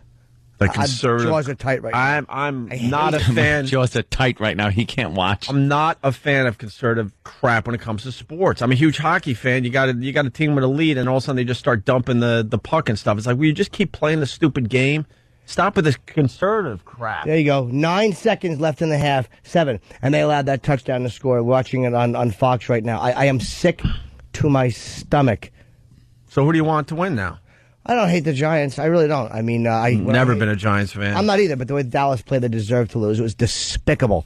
I'd imagine you'd want the Packers over the Pats. Yeah, of course. Oh, the Patriots, I want to see lose to whoever they play. Ron Bennington was making a great point yesterday. He wants, of course, he was. He wants the Packers to win it all because he thinks Brett Favre will officially be a god. And what a great theory if you think about it. If Brett Favre wins, he would be considered actually a god. A god among men. Not just in Green Bay, but just everywhere. That would be huge. I do want the Pats. I want to see that just complete undefeated season. Nah, I don't want to see anybody that happy. And I said this in Boston. I don't know why I'm rooting against them. They've never hurt my team. I just don't want to see people in Boston that happy. You know what is really funny going up when I was up in Mohegan is to watch people from Connecticut act like it's their team too. Well, it is. That's New England. I know, but stop it. Rhode Island, Connecticut. Well, Rhode Island's close enough. No, it still isn't. I'm with you with Connecticut, but Rhode Vermont. Close enough. We went over the border to go to strip club back in the day. You can't share a team among 10 states. Exactly. If you call it New England, you have no choice. Oh, but that's ridiculous. That's their problem. They should call It's the them. Boston Patriots. We all know it. That's what they should call themselves. They play in Massachusetts. It's not even like... So for Connecticut to be like, yeah, it's our team. No, it's not. Sorry, you don't have a football team. I'm sorry to hear it. Yeah. I don't have a hockey team either anymore. Dude, we don't have a football team then. Yeah, I agree with you. Actually, New York does have a football team. It's the Buffalo Bills because they're in New York. See, but at least we have a football team. They just happen to play in Jersey. No, we don't have officially a New York team. We don't. They both play in Jersey. But it's not like the tri-state area Giants or something like that. That's a good idea. It's the New York Giants. No, I like that idea. New York Jets. I like the idea. The of tri-state area Giants? Yeah, tri-state area Giants, just to make it really hard to put on tri-state area Giants. It's going to get Connecticut left, too. New York, New Jersey, and Connecticut's the tri-state area. Well, we get the southern part of Connecticut. That's part of the tri-state area Giants. I thought Pennsylvania was. No, New York. I thought it was New York, New Jersey, and Pennsylvania was like tri-state. Part of Pennsylvania. We'll give part of Pennsylvania. We'll make it Pennsylvania. Part of it. Just like kind of that. But they also have their own the weird football part team. that connects with Jersey over there. Yeah, come on. We'll give them. Philly. They got. We'll let them Pittsburgh. We'll let them be part of the tri-state area Giants. The Phillips. How about the Easton Giants? Go right over into Pennsylvania. Easton. Yes, they play in Phillipsburg, New Jersey, and they're the Easton Giants. Hey, Jared makes a very good point here. Calling from Boston. What's up, Jared? Hey, guys. I'm from Boston. I really don't like giving a point to anybody, but they play in Foxborough, the Pats, and Foxborough is closer to Rhode Island and Connecticut than a lot of places in Massachusetts that are actually pretty close to Boston. Do you think being close to a state is better than being in the state? Are you some kind of a mad person? Attaboy, sir. Straighten him out. All right. Brett Favre. Yeah. God among men. All right, let's play the Green Bay prank call going in a break here. We messed with the Green Bay Packer fans back in the day when they were in the Super Bowl. And the big news coming up. What, Jimmy? Jimmy has a live read. Oh, coming up. Listen up. Well, that's only for New York. Yeah, I know that. Stay tuned, New York. A lot of people on XM and listening on other radio stations. Please, XMers, they all know the One Vision live reads. They live for them. They do. But I they do don't them in person. Oh, because they don't hear them. Yeah, they do. You're doing a terrific job, though. That's what everybody says. Live read kid. Yeah, you are. All right. I can sell anything. Got shoes, I'll sell them. We messed with some dumb Packer fan here as we go to break. Check it out. Hello? Hello, Art Bowling. Wrong number. Really? Yeah. What number did we call? Sammy's Pizza. Oh, we were trying to give away Super Bowl tickets to Art Bowling. Well, give them to me. What do you think? It's a little unorthodox. Am I going or no? Let's hear how excited you would get. You sound excited. You just might be going to the Super Bowl. No way. We might go to the Super Bowl. Go Packers! Do you have a coworker there, sir? Oh, sure. Okay, give her the phone. Okay. Hello? Hi, how are you? I'm good. How are you? Good. We're going to give that guy tickets to the Super Bowl, but we're going to make him do something really stupid for him. Okay. All right? Tell him he's got to strip down to his underwear right now. You got to strip to your underwear right now. Go. Hey, that's underwear. Tell him this is a radio station in Green Bay. This is a radio station in Green Bay. We got green and gold boxers on. Really? Wow. Really? Did he take his shirt off, too? No. Tell him to take his shirt off. Take your shirt off. That's a shirt off. Because if you look out the window, we actually have somebody seeing if he's doing all this. Open your blinds. This will all come clear in a few minutes. We're going to have someone run into the pizza parlor with the tickets. Someone's going to be running into the pizza parlor with the tickets to make sure you did this. And we're filming it for the TV station. So You're filming it for the TV station. What is he down to, his boxers? He's down to his boxers. And you guys work at a pizza place? He's working at the pizza place. Can you take a couple of those pepperonis and put them on his nipples? We want to make him look really silly for the 5 o'clock news tonight. Can we put pepperonis on your nipples for the 5 o'clock news? We have our man in the street, Brad Force, is going to be running in with Super Bowl tickets, and if he looks exactly like we have him set up to look, he will be going to the Super Bowl. He has to have the pepperoni on? Pepperoni. Pepperoni on. All right, we'll work on it. Well, hurry up. Okay. This is all going down as we speak. This is unbelievable. I'm not kidding. Right now. Does he have the pepperoni on his nipples or not? Just about. He's got it. He's running with the pepperoni. Take some cheese and sprinkle it on his head. We want to come in and see a cheese head. Okay, hold on just a second. Paul, you got to have cheese and sprinkle it on your head. Hurry. He needs pepperoni on his nipples. Don't forget the cheese on his head. Okay, we won't forget the cheese. Put it on your head. Sprinkle some cheese because he's got to be a cheesehead. You got to be a cheesehead. Okay. Okay, we got the cheese. All right, ma'am, now explain what he looks like right now. Okay, we got green and gold boxers. Okay. We got pepperoni on the nipples. Okay. And cheese on the head. Very good. All right. This is what I need him to do. This is going to be unbelievable. We're waiting outside with the TV cameras. He needs to run outside right now. You're waiting outside with the TV cameras. You need to run outside right now. As soon as he runs onto the sidewalk, the guy Brad Force will hand him his Super Bowl tickets. Okay, as soon as you walk outside looking like that, you will get handed Super Bowl tickets. And be on the 5 o'clock news. And be on the 5 o'clock news. Is he outside? You know, it's pretty cold out there. We know that. That's why we're making him do this. It's going to make great TV. Now, is he outside? You bet. All right, go get the dork from outside. We got to talk to him. This is going to be brutal. Hello? Okay, so you were outside with pepperoni on your nipples, cheese on your head, in your boxer shorts. Yeah. Did you see any TV cameras? No, I didn't. Sucker!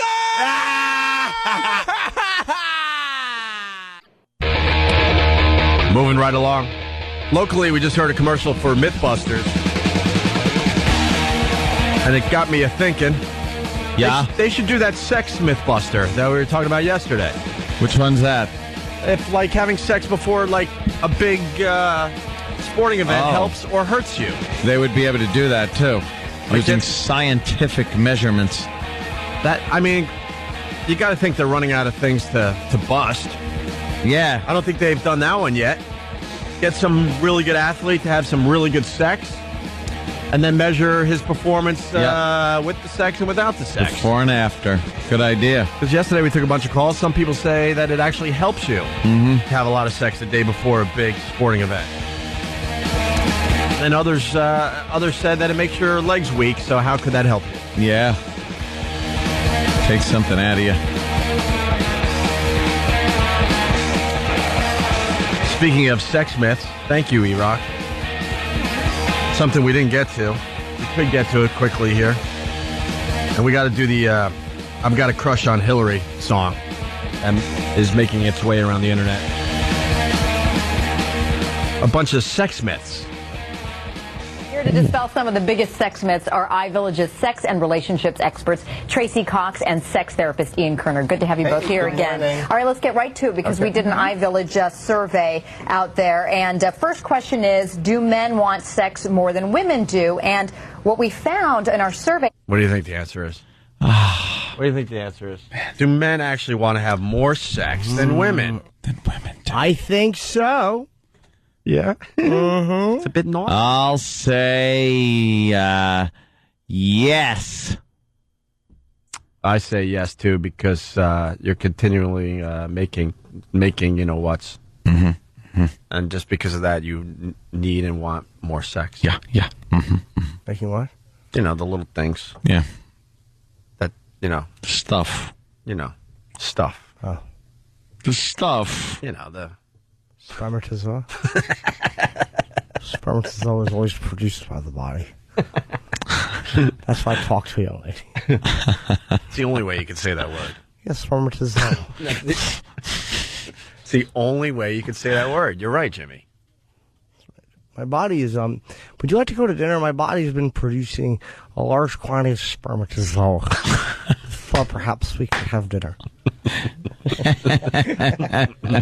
Let's get the answer here. And what we found in our survey, 68% said that was false. What is usually, I mean, is that pretty much true? Totally true. I mean, men in relationships, studies have shown, have lower testosterone levels than men who are single. So I think when it comes to guys and long-term relationships... That's why. Listen to this guy talk. What does he know about a guy? Turn into women. You already got it. That's the thing. In a relationship, you've already got it. That's why your drive is lower. But, boy, you get us out there trying to get some a little bit of strange ass, then you watch how the testosterone I like to call it some up. tail, Jimmy. Ooh. Get us out there trying to get some of that, that tail. Yes. I call it pick up a little stink. Yeah. I want to go out there and pick up a little stink. Because why? Your body's... Well, you know what it is? I think that I could use the young lady friend because my body's been producing spermatozoa. Lots and lots. Large quantities. Guys in long-term relationships, there are just as many sex-starved girlfriends or sex-starved wives out there as there are sex-starved guys. I agree. I think we get this impression that men want more sex because, you know, things like, for instance, women are still far more likely to hold down a job and do the housework at the end of the day, so we're knackered at the end of the day. Yeah. Also, because of hormones, women are much more likely to want lots of sex at a particular time of the month rather than sex At different all the way points through. in their lives, too, That's right? right. And also, we have the unfortunate habit of attaching emotions to sex. So if we're happy out of bed, we're not likely to want to get in it and do naughty things. Up. Do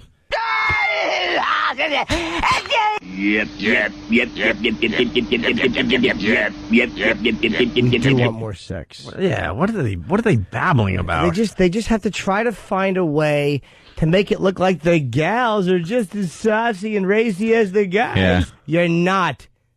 What makes us think that? I don't know, every dinner that we've paid for on first dates so we can get in your dumb underpants? And if it was the case, nothing would be getting done. Of course not. There would just be, you'd walk around the office, you'd be able to say, hey, you want to go in here and have some sex? And she would always say yes. But no, apparently, according to this little saucy survey, it's a saucy little piece of information. The gals are just as randy as the guys. Just as randy, just as saucy. Yeah, they like to get out there and have fun too, right, girls? High five. Mm-hmm. Let's try this one. If you're a truly great lover, you can please anyone. Casanova comes to mind, but according to the poll, 62% say that's false. So Tracy, does experience... Oh, I'm sorry. Survey said. I'm sorry. What happened there? Oh, God. No. False. So Tracy, does experience really not matter in this? I think if you know a lot about sex and you've had lots of practice, you're more likely to be better in bed than somebody who's uneducated and inexperienced. But if an uneducated and inexperienced person happens to be someone that you're madly in love or in lust with, you know, they've got a body of a sex god and a double-jointed tongue, it could well be the best sex... I get it. So you can bend around corners. Double-jointed. Shut up. She's funny. The body of a sex god. Well said. A sex god? What does that look like? I need to know. Exactly. Wow. Probably like one of those Greek statues where they're always marbled and they're always holding their hands up in a proclamation pose, which no one ever stands in. Michelangelo was a douche, even though he was Italian. Like the one leg would be cocked in one direction and the hand is up as if talking to the gods. And Yes. the genitals are minuscule. I bet you it's an Adonis. They like to use that word. Yes, of course. A Greek god, an Adonis. Yuck. be someone that you're madly in love or in lust with. You know, they've got a body of a sex god and a double-jointed tongue.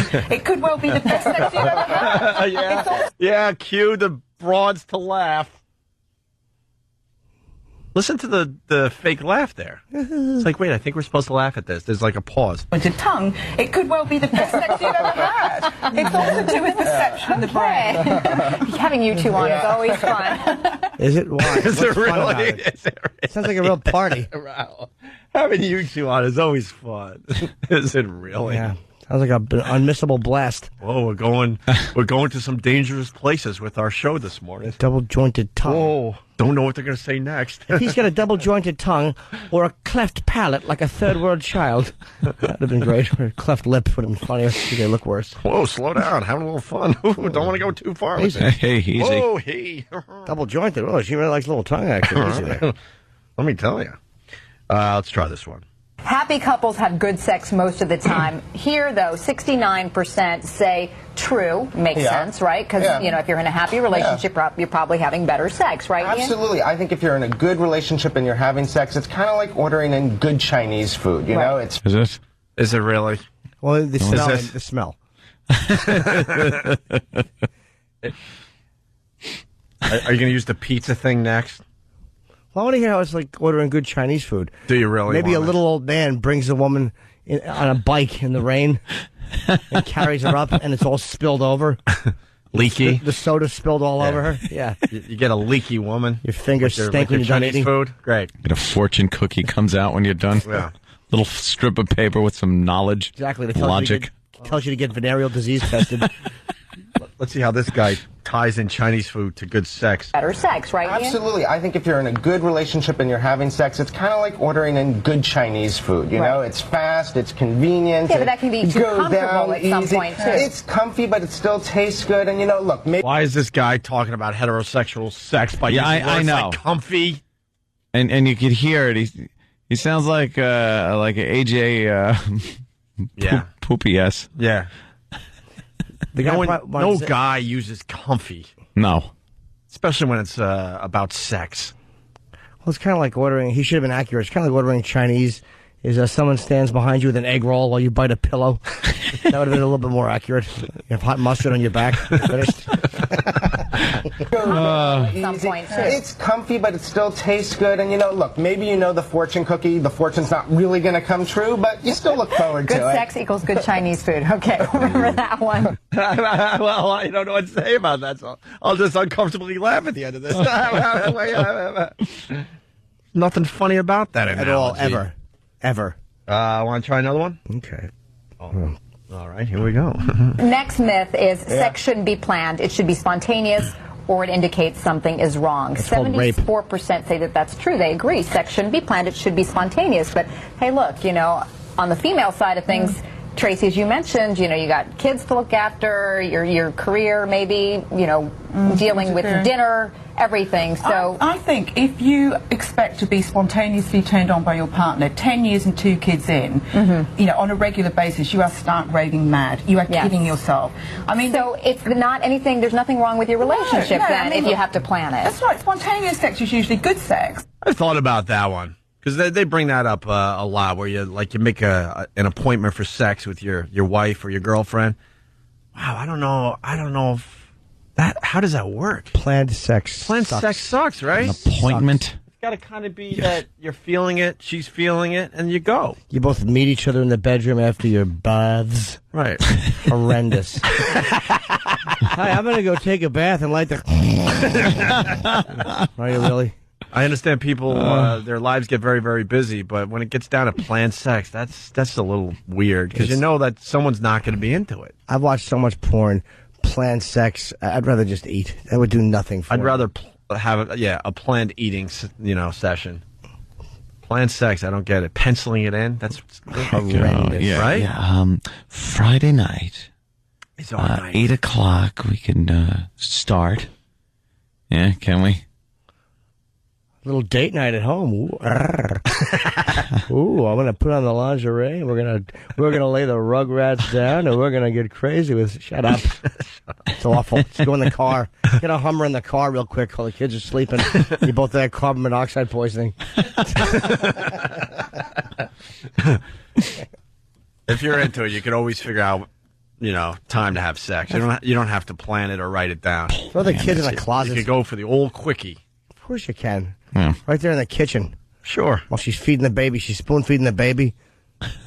Kid doesn't know. He's too young. I mean, so it's not anything. There's nothing wrong with your relationship then, if you have to plan it. That's right. Spontaneous sex is usually good sex, but honestly, planning a sex session together, looking forward to it, anticipating it, can be just as good.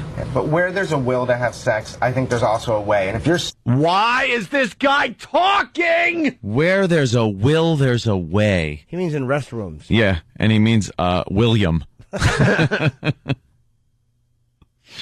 Forward to it, anticipating it, can be just as good. But where there's a will to have sex, I think there's also a way. And if you're so busy that you're not having sex, maybe you're keeping yourself busy to also avoid sex and avoid That something can be in true a relationship. Or those headaches come on all of a sudden, spontaneously. Best cure for a headache is an orgasm, you know that. They made a headache joke. Not tonight. I have a headache. Whoa, wait. Oh, you want some aspirin? Huh? We can take care of that with a little Tylenol. Let's say hi to Jason in Cape Cod. Jason. Yo, what's up? Are we on in Cape Cod? You are, man. Live XM.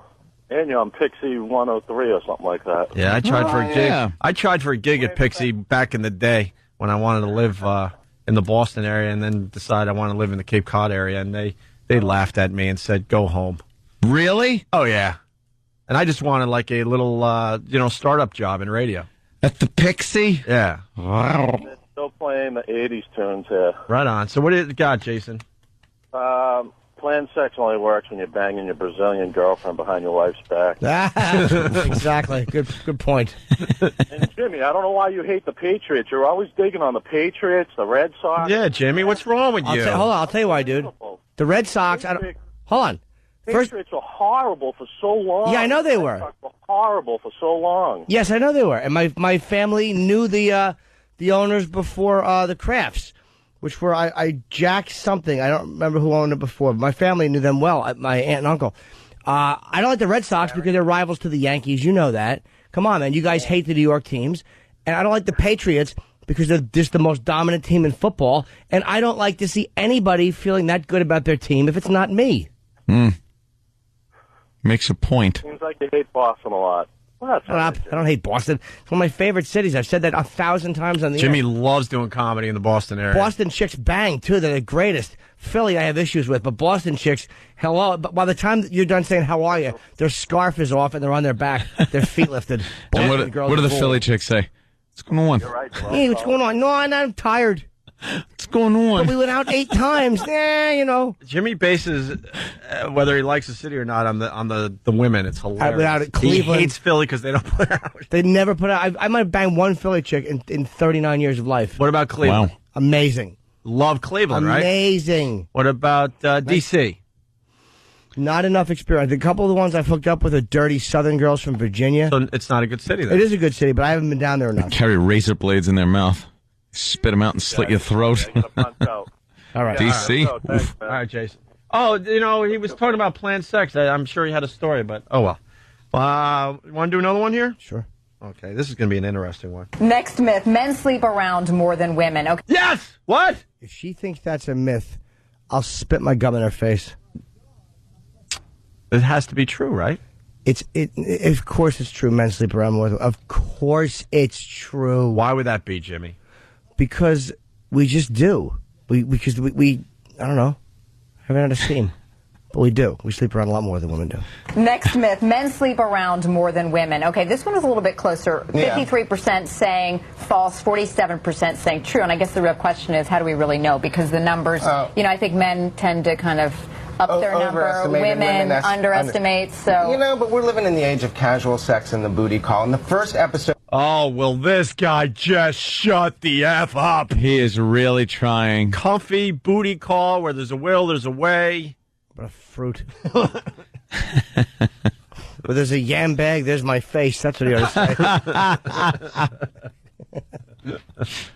Mate, so but we're living in the age of casual sex and the booty call. In the first episode of Sex and the City, Carrie says, in an age where women enjoy the same money. Oh boy, and he's admitting that he watches Sex and the City. And he can quote the pilot. Oh, and he can quote the pilot, right? On the first episode of Sex and the City, Carrie says, in an age where women enjoy the same money as men, the same successes as men, it's time for women to enjoy sex like men. So I think we have to assume that this is pretty much equal right now. Really? Hold on. Really? You want to make that assumption, you dummy? Let's talk about prostitution. How many guys are standing on the corner getting picked up by women for sex? Shut your mouth. It's not the same. Where do the girls go? Is there an area where the girls are just, in their cars? Yeah. Looking for their Adonises? Cruising. Right. Cruising. Are there Adonises out there waiting for the women to drive by? It doesn't happen like that. This is just nonsense. The gals are just as saucy. Are they? Yeah. Really? A girl that's a guy in the car and all of a sudden goes and then boots him out? No. Doesn't happen that way. Why do they want it to seem like that's the way it's going? And that's what statistics are showing no. Doesn't work that way. Yes, Than? Hold on, Than. There's a phony sense of empowerment they have. Yeah. Oh, you going to say that? Exactly. Yeah, it's a phony sense of like, hey, we can play rough with the boys. Shut up. No. Bake me a cookie. It doesn't work that way. Guys are just slobs. And there are women that are pigs. There are married women that are pigs. Of course. I have no faith in relationships and being faithful at all. But that doesn't mean that the majority of women don't. If women were like that, on par with men sexually, there wouldn't be any sexual harassment suits at work. There'd be a lot of sex going on in the supply closets, in the copy room. Because the second you said, you came on to a girl, she'd come right back at you, and you'd be having sex. But there wouldn't be this big bunch of drama going on. But this stupid tadpole breath is trying to say, well, according to the first Sex and the, that's a good place to get your information. The Sex and the City episode. Yeah. By the way, one demerit for E-Rock today. Oh. You almost went unscathed today. Where was the Sex and the City music underneath the Sex and the City record? Oh. Tom wants more sounds on this radio show. Usually that goes on when the impression happens. There's the sounds of ugh. Oh, all right. Good point. All right. Good point. Whatever. Do whatever you want. Gives a crap. I used to just assume that this is pretty much equal right now. They did one survey, actually, that found that women women tend to conveniently forget one-night stands, holiday flings, and things like that. So if you really want to know how many men she slept with, you should multiply it by 3. Oh, why? Is that the formula? Is that the new math? Yeah, really. Let's say hi to Chris in Jersey. Chris. What's up, guys? How's Hey. it going? Good. Hey. What's up? Yeah, this guy's making me cringe, man. I love how he wants to base truth on the pilot of Sex and the City. Like, how does that apply to mankind? It applies to his, if you ask me, his homosexuality. Of course, dude, that was an excellent reiterated point that I made. Yes, of It was, like, look at strip clubs.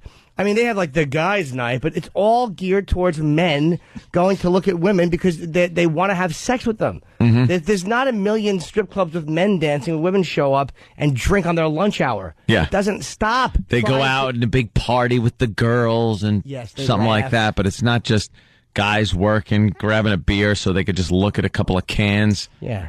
and go back to work, Girls aren't leaving the office during a lunch hour to go to watch some guy shake his junk around And why is then it go back to work. And why is it acceptable if you're in a relationship or married and your chick goes to one of these male strip clubs that the guy can lay his you-know-what right on her nose and it's completely acceptable? She can come home and tell you all about it and show you the pictures. A Roman war helmet. But if you get like a sparkle on you because you just happen to be a little too close to someone else's lap dance, wink, wink, nudge, nudge, there's all hell to pay. Oh, believe me, you ain't getting close to those girls. Some big biker bouncer will just knock you out if you try to do anything. We do the bit every once in a while. We get the ladies calling, and what they admit that goes on in these clubs, it's unbelievable. And they have pictures that they show off to their grandmothers. This video, again, the fetish is CMND, or something. It's clothed women, naked men, which sounds gay, but it's not. It's like when women are like male strippers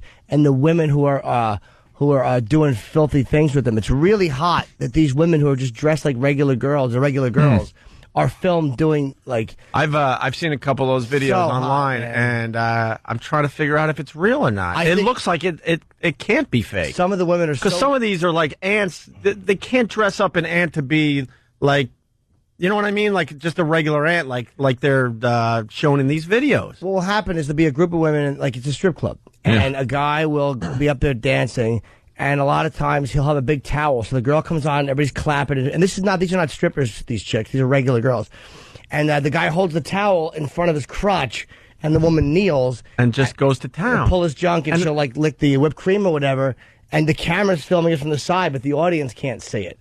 And some of these girls are for real. You can't. They are filthy, and they're like your just regular aunt that you would see at Thanksgiving dinner. Oh my God! Yeah, never kissing her again. older like aunts and women in the room just going to town. Wow! So I'm like, man, if this is fake, Never saw that. They really had a fine casting call. Clothed women. I forget what it's called. It's 4 letters, like naked. Two girls, one cup.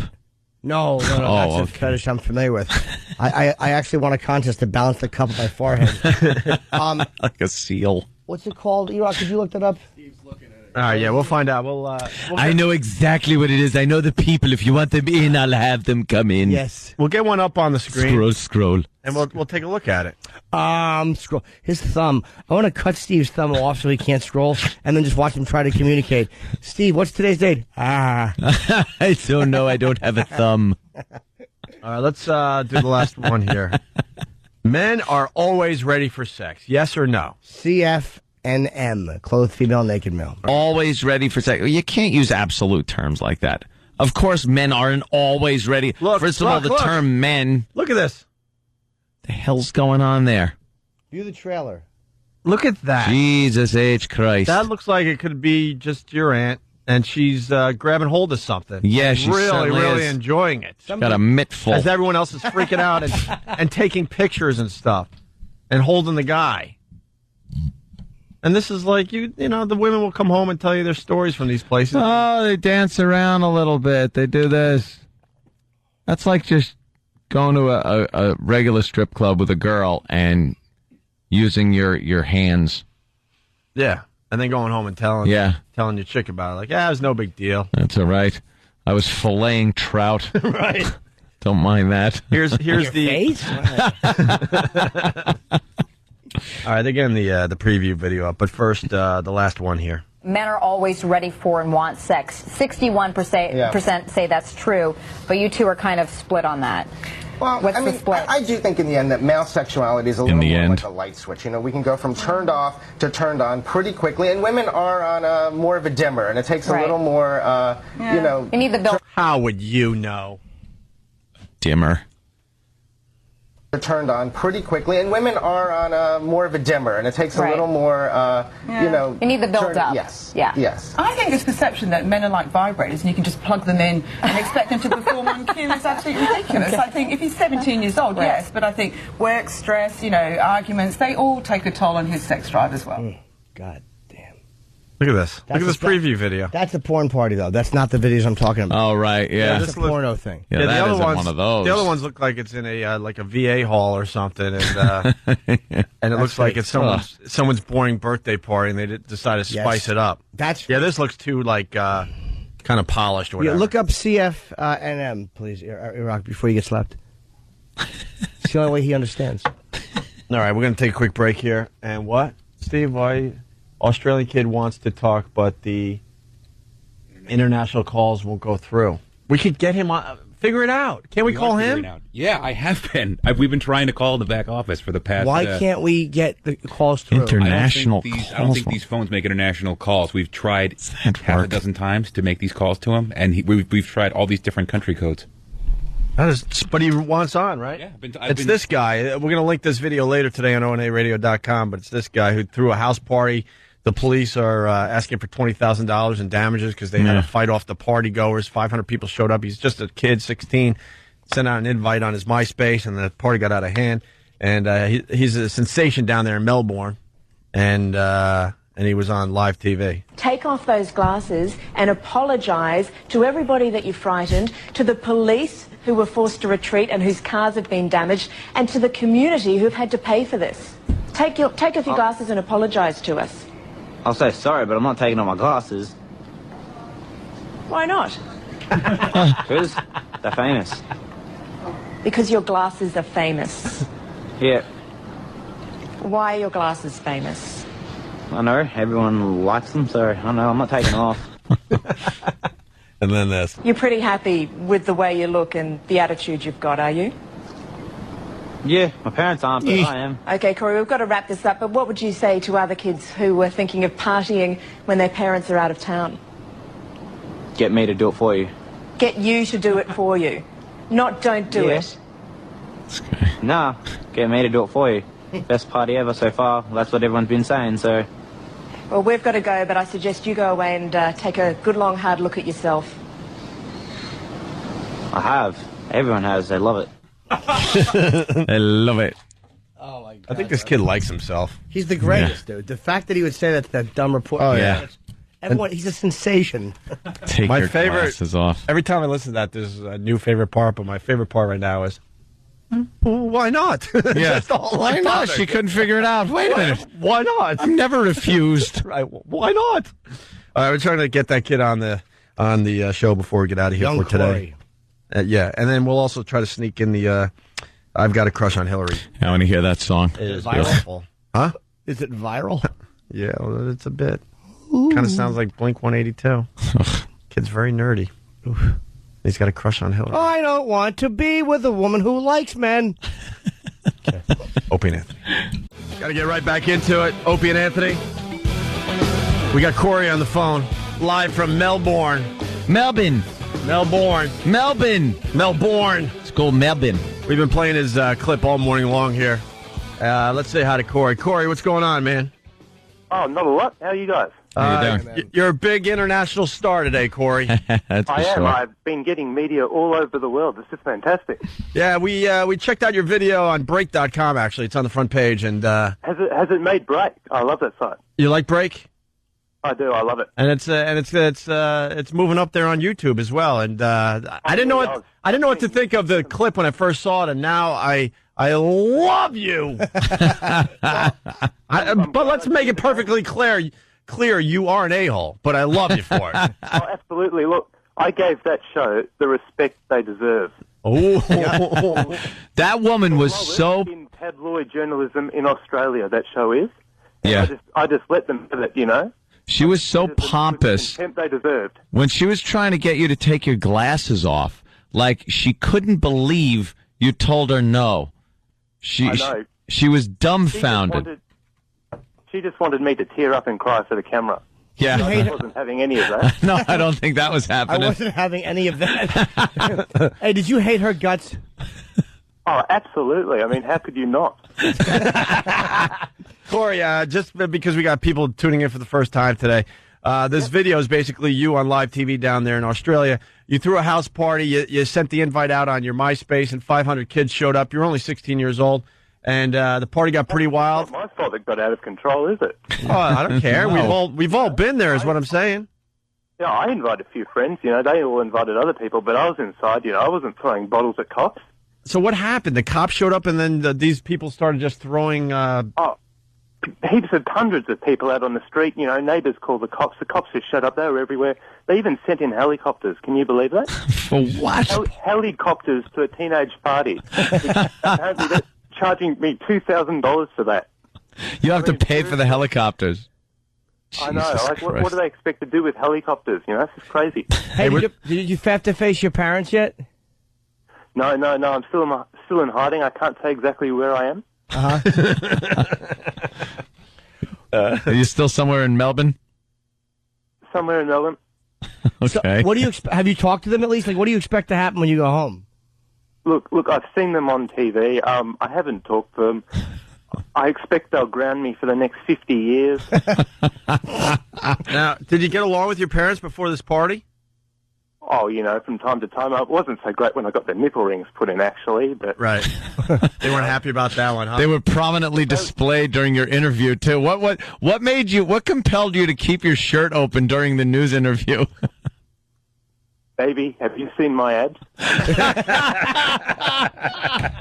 This guy would be perfect for our radio show, man. God damn. How much damage did they do to your parents' house? Was it really messed up, or was it not that bad?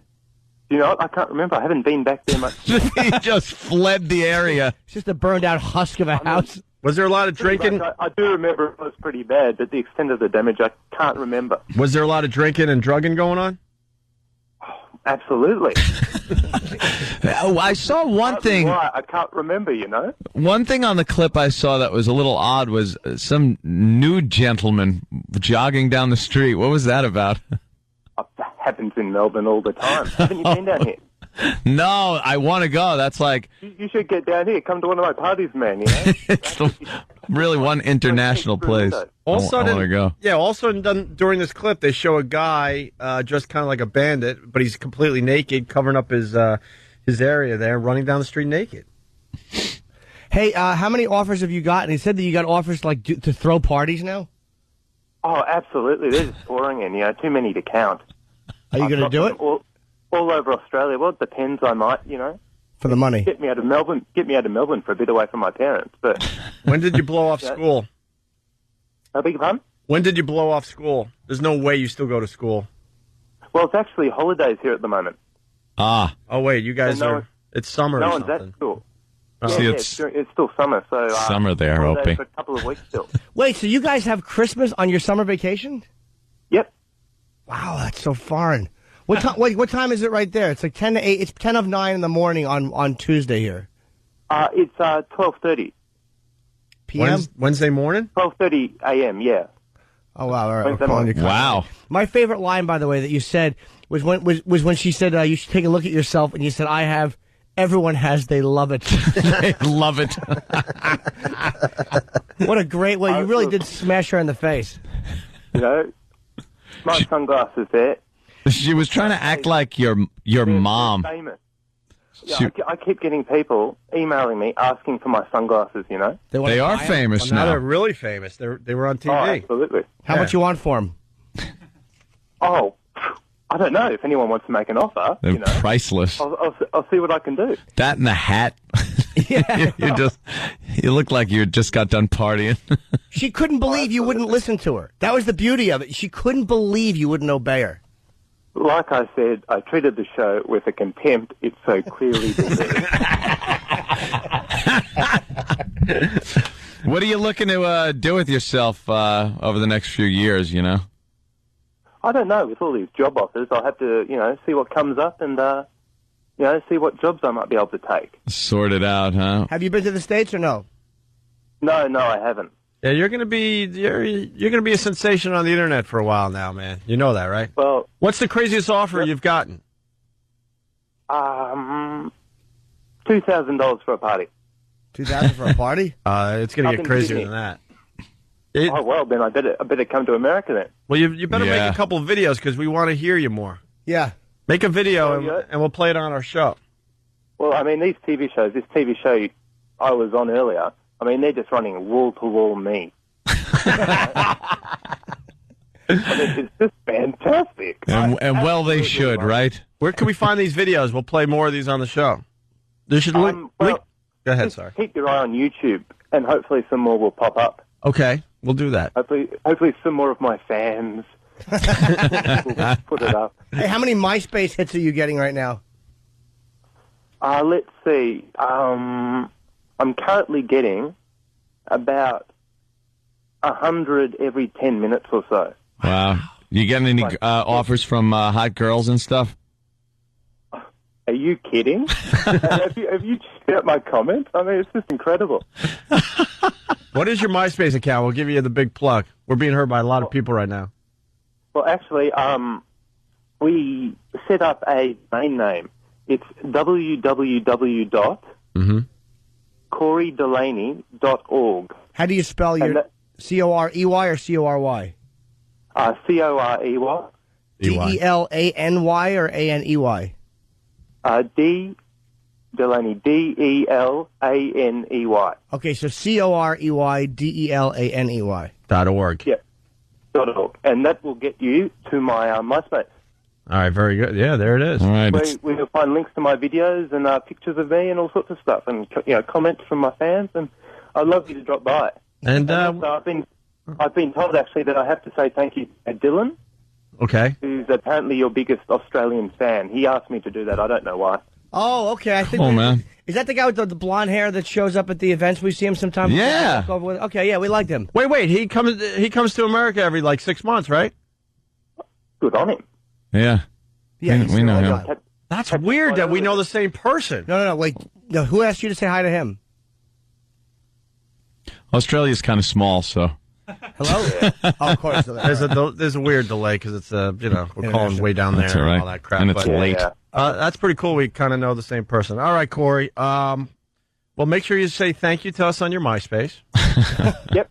And we'll continue playing your stuff on our show. All right, man. Fantastic. And we're Keep it up. gonna check in with you. But the next time we try calling, you're not gonna take our call. That happens all the time with us, with you internet stars. Oh yeah, how it is. Remember one day, gone the next. Remember Chocolate Rain Guy?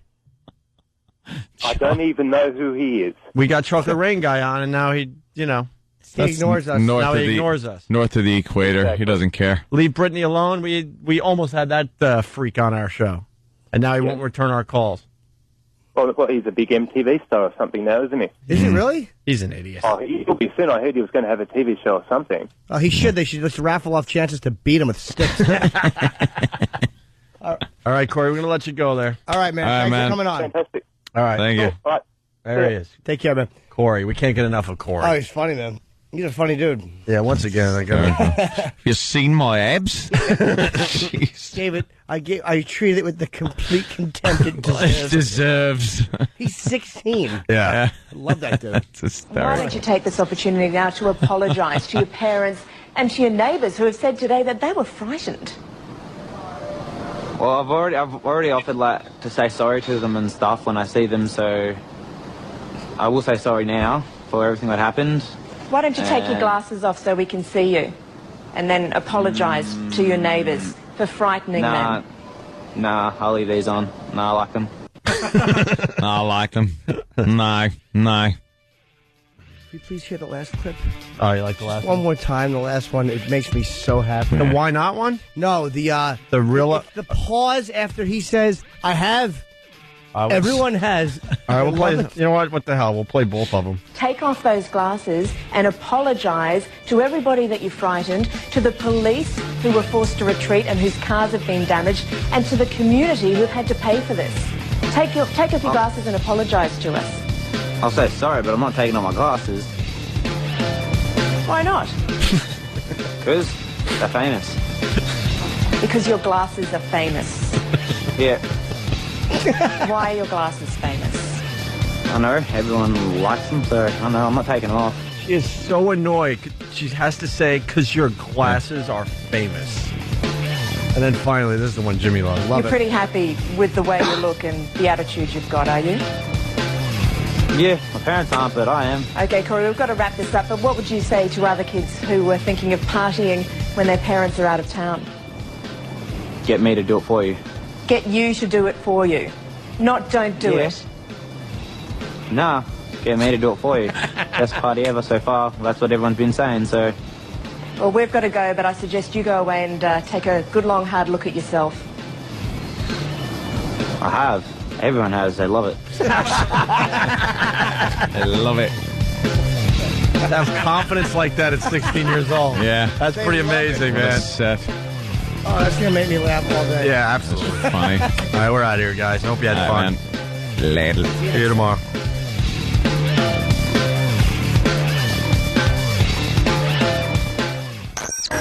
This is the Opie and Anthony Show. The Opie and Anthony Show. Opie and Anthony. Coming January 31st. An event so massive. An event so spectacular. An event so impressive. It could only happen on the Opie and Anthony Show. Oh, my God. Wow. Wow. It's real close to the balloon knot. Couples Cherry Darts. This contest is open to couples, male and female couples preferably. Fez, please leave. Damn it! Who are interested in winning a total of $2,500, courtesy of Vodoglife.net. Guys, you're going to see how close you can get a sticky cherry soaked in Cool Whip to the center target, which just happens to be an anus on a woman. Fez, leave. Damn it again! Those interested can email Travis at FoundryMusic.com. That's Travis at FoundryMusic.com. Or just go to opieandanthony.com. We'll put all the information up there. It's the Couples Cherry Darts Contest. Your chance to win $2,500 courtesy of BodogLife.net. This show has nothing for me. Hey, this is Louis C.K. You're listening to The Virus, and I want to tell you about some of my tour dates coming up. Tell them about the fucking dates. Shut up, man. Shut up. Bob, shut up. I'm promoting my tour. I'm going to be on tour, Lincoln Theater in Miami, Florida. What are you doing? Stick it right in your fucking... Don't do this again. Don't fuck... Okay, I'm going to be at the Baumhart Theater in Louisville, Kentucky, January 19th. Come on, say it. San Jose Improv. Spit it out! January 24th through 26th. Fuck. No, go in easy, because this... fuck, that's the head of your stick.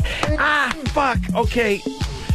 Milwaukee, Pabst Theater, February 8th. Minneapolis, Pantages Theater, February 9th.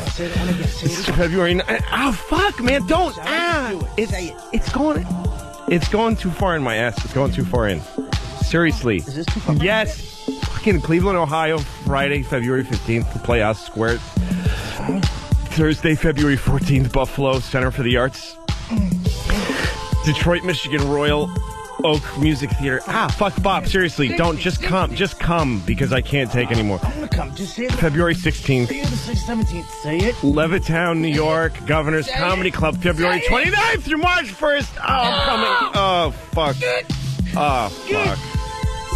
I got your cum in my ass now. Oh, shit. That's gross. Oh, shit.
Rockin'. How do I turn up just my volume? We've been here long enough that I should know that. Yeah, just do that before I put my headphones on. That's all I have to do? Oh, that's better. All right, cool. Nice. All right, XM, satellite radio. That's right. No holds barred here, my friends. We take no prisoners. That's right. Oh, and there was a fuck that was dumped out of, but Anthony... Oops. Anthony hit the super dump button. I was being responsible, thinking also that there was no way in hell it actually worked, that it dumped out of there and here. Stop being responsible. Let them dump that down the hall. Yeah, a good fuck. Me a little. A good fuck just isn't going to hurt anybody. Yeah, let them catch that down the hall. Dumped. You never That's the know. obvious one. The fuck. He could be busy though. Yeah, watch what I do. Because Tom goes, "Why'd you curse?" I'm cursing every day now. Just going to throw one curse in every day. Oh, boy. One little curse every day. And you know what? And they're going to be very subtle in the background. So we get a huge fine. Yeah, exactly. Oof. Who gives a shit? I don't like fines. I don't either. Why do they call them fine? That's not fine. That's right. Why don't they just call them dandies? We got a quickie to start the show. So, oh no, this is... Actually, we do have to get to this. I don't get it. The QVC horse thing. These guys have been arguing this with me for weeks. Couple of weeks. I don't get it. Maybe Danny could explain it. And it'll sink or swim on Danny's... QVC horse thing. Yeah, it's a... Hold on. But first, we got... Is it that guy that got his asshole... No? There was an... No. There's an interview on... This is colon. Bid for it. Yeah. There was an interview on Channel 11. This is really quick. The American Gladiators. I really tried to watch that show yesterday. It's like, you know what? My cable's fucking up, so all the channels I do want to watch aren't working. They're fucking freezing up digital crap.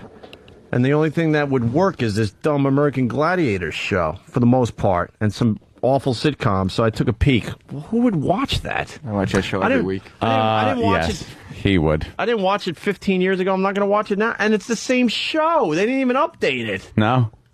Not really, no. Trying to get the balls in the waste baskets. The gladiators look more muscular now. Do they? Oh, thank goodness there's one good change there. And they're more character driven, are the gladiators. I can't be bothered. More character driven are the gladiators. Right. Fucking Yoda speak? Well, yeah, that show rules. Do you really like it? Yeah, Travis and me both are watching it every week. That explains Travis everything. likes it too? Yeah, Travis loves of American course he Gladiators. does. What do you Looking at really the like guys. about it? Besides the bulging cocks. I don't know what I like about it, but Because it's like a wrestling type of show? I guess so. Storylines and stuff? They did a 2-hour season premiere, and for whatever reason, I was just gonna see what Hulk Hogan's doing and everything. So I put it on, and I watched for the entire 2 hours. And from that point on, I was like, "Well, I'm watching this every week." And Ali's daughter is like an MC. And Yeah. she didn't get the gift of gab like her father had. No. She stinks. Maybe she's nervous. She was monotone, talking almost like a man. Yeah, she's not that great. But She's awful. Hogan brings the thunder.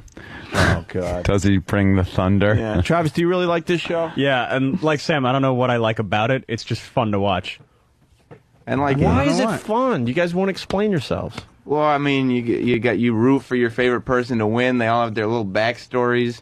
The competitors, I mean, not the gladiators. Well, of course. Yeah, the whole And, season is like there's competitors that are facing off against the gladiators, and whoever wins at the end of the season gets the chance to be a gladiator next season. Wow. So they're so confident that in the first episode of this season, they were already talking about next season.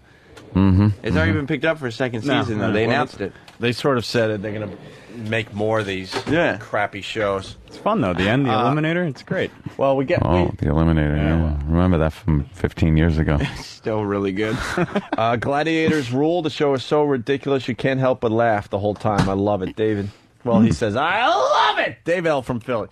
Well, we got a contestant who tried out for the original American Gladiators 14 years ago. He returns for the new show. Oh, yeah, this was on the premiere. Cries during post-game interview. Yeah, because they built this whole guy up as this guy who had tried out for the first American Gladiators when it was on, and I think he missed his flight or something, so they accepted him, but he didn't get a chance to be on the show, and they made it seem like for the last 14 years, all he's thought about is getting to be on American Gladiators. Well, he probably has been. Yeah. Why couldn't the cunt face come back in season 2? That I don't know. Yeah, really, what the But so, Wait, yeah, 15 years? Now that it's re-debuted. Well, this wasn't the clip I was going to play, but because you made this show so interesting, we decided to play this one too. Rules. Come on in, Jeff. One hell of a man, brother. You gave it your all, brother. He lost by But the way, unfortunately, right? brother, your quest has come to an end. Brother. What was the toughest part, brother? Brother. Holy fucking... Waiting 14 years. I'm just happy, I'm happy NBC and the American Gladiators gave me a shot to come back after 14 years. This means a lot to me. And, I want to say thank you. And I want to thank my mom and my dad for coming out. I want to thank my family and friends. Come up. And I want to most importantly thank my beautiful wife, Nicole, and our beautiful baby, Lila. Do you have a brother to thank, brother? Nothing but respect. How about a for you, my sister, friend. brother? That guy was also a treat because he had to be told at the beginning of the first event, that he couldn't punch the gladiators in the head because he tried to punch Wolf. You don't punch Wolf. Not supposed to punch Wolf, He was told not to. What do you do with gladiators? I've never seen it. Well, like one event would be there's 3 gladiators lined up, and they each have a foam weapon, and you have to get past all 3 of them. And, you know, whoever can get there the quickest gets the most points. Can you just run through them? Yeah, but they got foam weapons that they're Let's trying to do push you this. off with. Do you get a weapon? No, you don't get a weapon. That's not fair. I know, and they're big guys. Headquarters located. And then whoever has the most points at the end, each point that you have is half a second advantage when you go head to head for the eliminator. Right, that's how it worked. Yeah, you're right. The same friggin' rules. That's It's the same show. But they don't have those big balls, those big hamster balls that you push. Oh, those are done. you're saying they're not as good, not as manly, the gladiators? No, the hamster balls are not. Oh, I thought you meant they didn't have the big balls on them. No, not those balls. Hamster balls are cute, especially if you're holding a hamster and you squeeze it and no one can see you, and he's just making a pained noise. Why is my hamster making that noise? He's happy. Squeeze little hamster ball. Yes, nice twitching nose, shit dick. Hey, just between your thumb and pointer finger. Taking a peek at CNN. Yeah, what's going on? Corey, dude, his videos on CNN. On now. CNN. Yeah, it's going to be one of those just It's going to be massive. huge. Fucking Corey. This guy's an asshole. We got to put him on TV news stories. All right, so that's great. I still will never watch again. I'll watch for you. I'll let you know. By the way, Yeah, a little sure. assignment for you because Vince McMahon's going after Britney really hard. Yeah. Well, actually, the wrestlers, they already have audio of the wrestlers. Yeah. Could you get some of that? Yeah, sure. But I want to hear Vince going after Britney. Why would he go after Britney? Because it's smart. He's tying in those pop culture. Everyone's talking about Britney, so you got to do something with Britney, and they'll watch maybe. Yeah, there's that video of The Miz and John Morrison talking about Can you Britney. get that audio? It's Yeah. pretty Are they ridiculous. sympathetic or are they like they're- ragging her pretty bad? No, they're making fun, which you should. You'd think one guy would be sympathetic and someone else would be ragging on him, and then he'd hit him with a chair. Well, let's get the audio. I don't think so, though. We'll find out. All right, the Gladiators. So 2 of these dopes were on TV this morning here in Yes. New York, and what happened? Well, when they were trying to plug the show at the end of the interview, the entertainment reporter made a mistake that I chuckled at. She's an idiot. It's That quick. wasn't Jill, right? No, it was the other chick. It's quick. You made it look little. You could have done it. You could have beat them. Anyway, thanks again for coming in, and don't forget to Thank miss you. American Gladiators, which airs Monday nights on NBC. Don't forget to miss it. Wow. Oops. How do you screw that up? Don't forget Probably to watch. don't miss. Don't miss it. Right. Oh, good one. Good Dummy. one. They should have fucking forearm smashed her. Exactly. Give me that! Wow. Oh, he wanted his sandwich. I got some bad news. Of course you do. That's why you're smiling. He loves bad news. Oh, he's leaking clear stuff. No everything bagel, just plain bagel. Oh, no. What am I going to do, Kenny? I can go to a different store. I could run around to different shops and get what they put on it for an everything bagel. and then sprinkle it on it. No, Kenny will make like a little dish of it, and then he'll rub the bagel on his ball sweat, and then he'll dip the ball sweat bagel into the fucking everything medley. Hey, Kenny, is the Hale Hardy Soups open? No. What the fuck? Thank you. What time? What happened to Soup Guy? He hated Remember us, that? Oh, the Fucking Soup hated Nazi us. was a cunt. Your franchise are going down the toilet. Fucking one-trick pony. We get it. You like to yell at the customers. Fuck you. And Fuck your cornball He didn't even franchise. like being called Soup Nazi. Exactly. How about fucking Was the heated Soup AIDS Man. with potato leaks in it? How about that? Was damn good soup, though. Oh, it fucking damn, I was hated lovely. that. Yeah, he But it gave was us so all good. He gave us all coronary disease. Fattening soup. The fucking soup, that turkey chili was amazing. It can't be healthy. And they never gave it to us after that. It was like they gave us fucking Swiss cheese soup. Right. Or some crap. Broccoli soup. Never gave us the good shit. I like to fucking throw scalding soup right in his fucking no franchise succeeding face. No franchise for you. Guess you're not Burger King, are you, fucko? Thought you was gonna have a fucking McDonald's franchise. You fucking no one can eat soup while they're fucking driving. Fucking cunt. Soup Nazi. Fuck you. No one likes it. Why are you mad at the Soup Nazi? I fucking hate him. I think his run with the show just ended. I think we left on good terms. I don't know. I don't think so. I don't No, think he didn't liked like us. us. Why didn't he like Because us? he fucking would send the same soup. And we'd say, well, you have any healthy stuff? And he would know. Oh. With some tasty stuff. Send us the shit soup. Of course he would, because we're nobodies, It's actual right? shit soup. And he doesn't want to fucking be known as the Soup Nazi, and yet he's marketing his shitball soup as the fucking, the Seinfeld soup guy, fucker. Yeah, the soup man. It was Nazi. Soup man.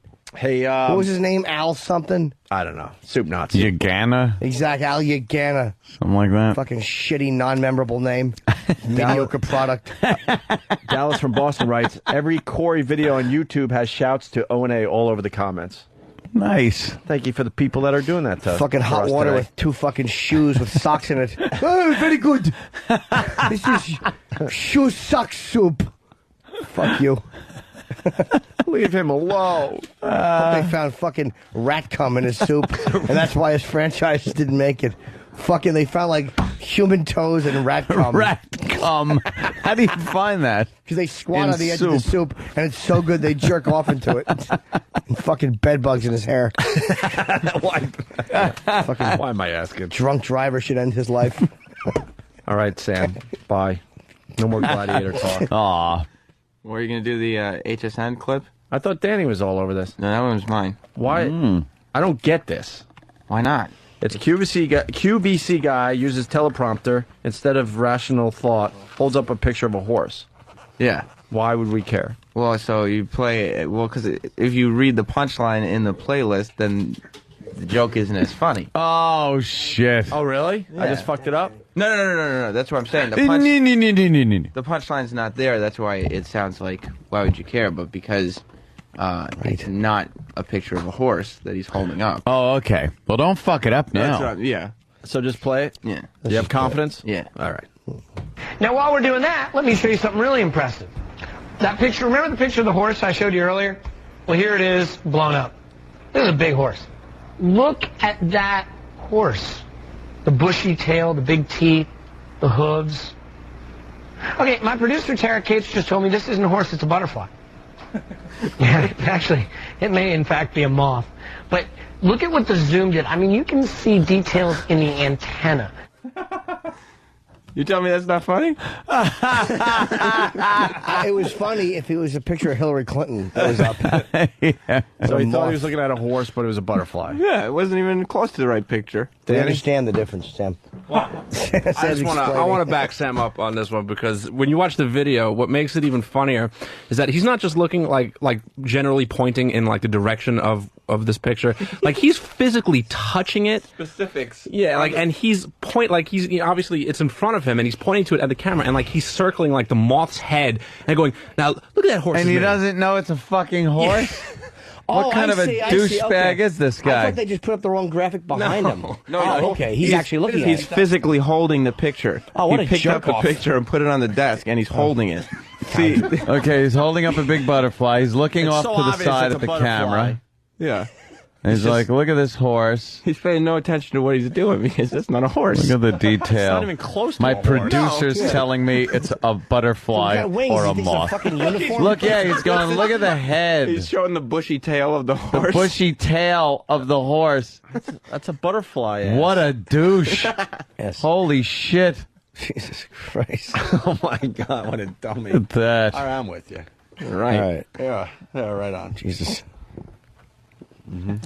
Wow. What a tool. What an idiot. Thank you, Sam. There goes Sam. Fan of American Gladiator and stupid QVC people. 10 years ago, Monica Lewinsky, what? Sucked the president's dick. Got out of a limo and left a slug trail in the seat. Yes. Yeah. Got a cigar put up her vagina by the commander-in-chief. How great for the father. Fantastic, right? Dirty Monica. 10 years, though. Wow. 10 years Like ago. later this week or something, huh? 10 years ago, I think the story broke. Okay. So, And you know, made it had what? been happening for a while. Made Drudge Report huge? Drudge was, that was pretty much the thing that made Drudge huge back in 98. No one knew about Drudge until then. He broke that story and everyone went, what? What? It's on a website? It can't possibly be true. Right. And Bill Clinton said it wasn't true. Well, now we're used to seeing crazy news stories on the internet, you know, stories that regular news will not touch. But you got to remember, this was, wow, no one was doing this back then. Like, what? They got a news story that the president got, and they got details, and it's on a website? Yeah, I like, I'm getting a little pissed at Drudge and even Fark. What about things? Breitbart? Breitbart. Or Breitbart. Breitbart. Because I don't like all these fucking England stories. I don't care about the England story because they're always such sensational headlines. One was a 3-year-old girl reaches puberty. Talk slower. 3-year-old girl reaches have the puberty. story. Yeah, the story's there, but it's not even where you see some, you know, the image it conjures up your head is pretty funny. Imagine a little toddler walking around with a big set of tits and fucking a bush. 5 o'clock shadow. It's like, that's kind of funny. But it's like some internal fucking hormonal thing where she gained weight and started getting body odor. That's pretty much it. no A boobies? stinky fat baby. It wasn't, it had nothing to do with like boobies or pubies or nothing. Girls or getting usually- their period. Here's the story. Girls usually don't have to worry about going through puberty until they are at least 10 to 13 years old. But for one English girl, the process started much earlier. While her toddler friends enjoyed life's simplest pleasures, oh boy, Haley Smith spent her time smoking cigarettes and telling her parents to go fuck themselves. dealing with menstrual pains. Trying to shoehorn a fucking tampon in there. Jesus. Using a Q-tip as a tampon. Q-tip.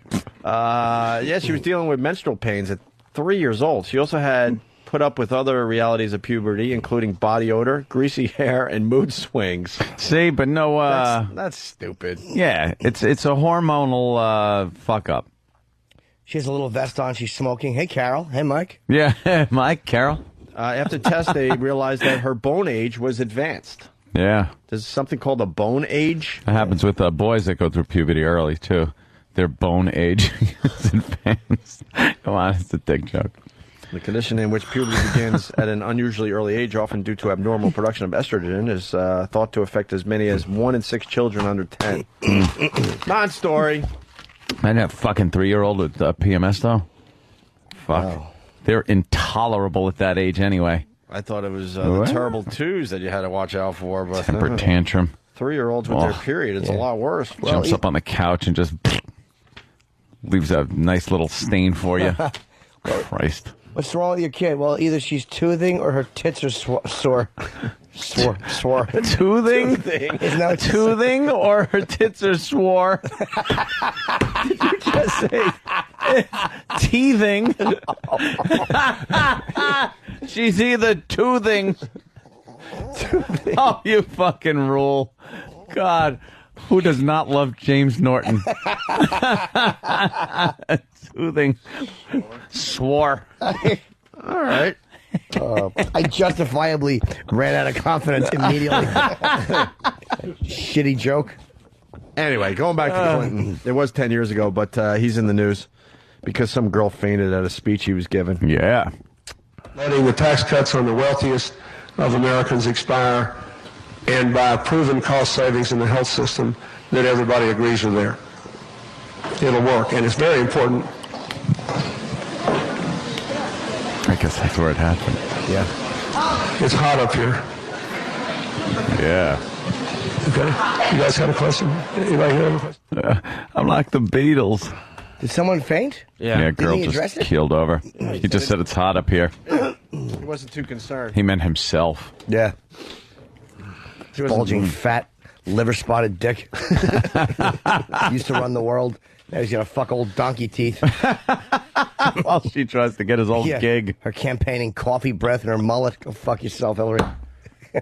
And we said it. There's no way he wants her to be president. No. There's no way. He probably does so he can pink soccer. He wants to fuck the ass of the president and pull it out and get the pink glove. That pink skin gripping his fucking hog.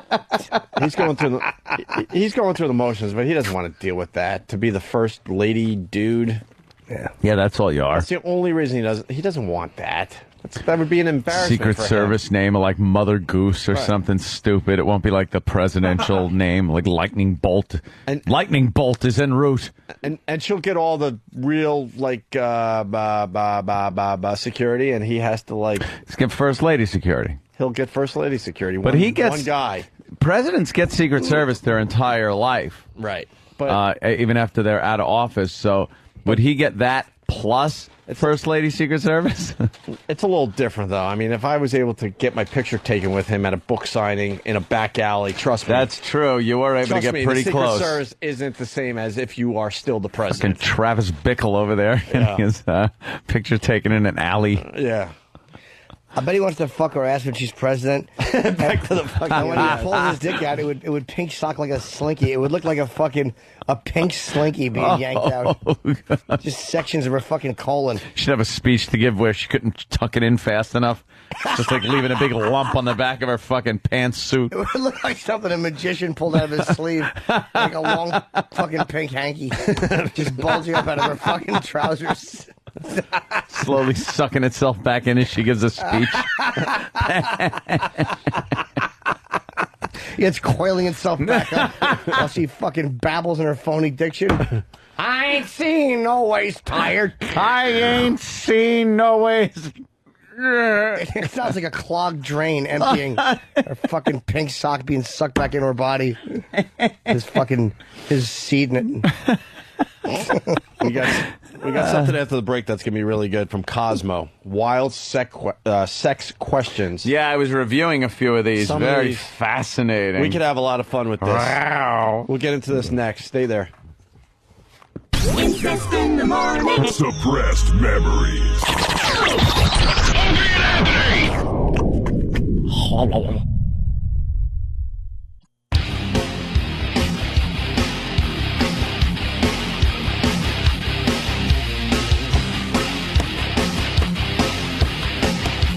We're going to be doing the big weigh-in today. We started Biggest Gainer. We got Butcher. We got Bronx Johnny. We got Lily. She just walked by. She's looking fat. I heard you say that. I didn't notice. Looking fat. Kind of bad for her. No, I think that's good because she's trying to win the contest. She weighed in. That's right. She's going up against Travis in the lightweight division. So it's Travis and Lily, and then you got Bronx Johnny and Butcher. Travis hasn't changed a bit since like 8 years ago. From the pictures of him holding little cats. And Lily, I didn't see. I saw her walk by. She looks lovely as ever, but a little chunky. Is she chunking up a little bit? A little bit, yeah.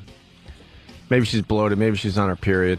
Oh, that would be good. That wouldn't be fair in the contest. Well, Sure. Travis gets She's his bloated. period too, so Yeah. that's fair. You get a little water weight gain. Yeah, all girls do, Travis. You know that.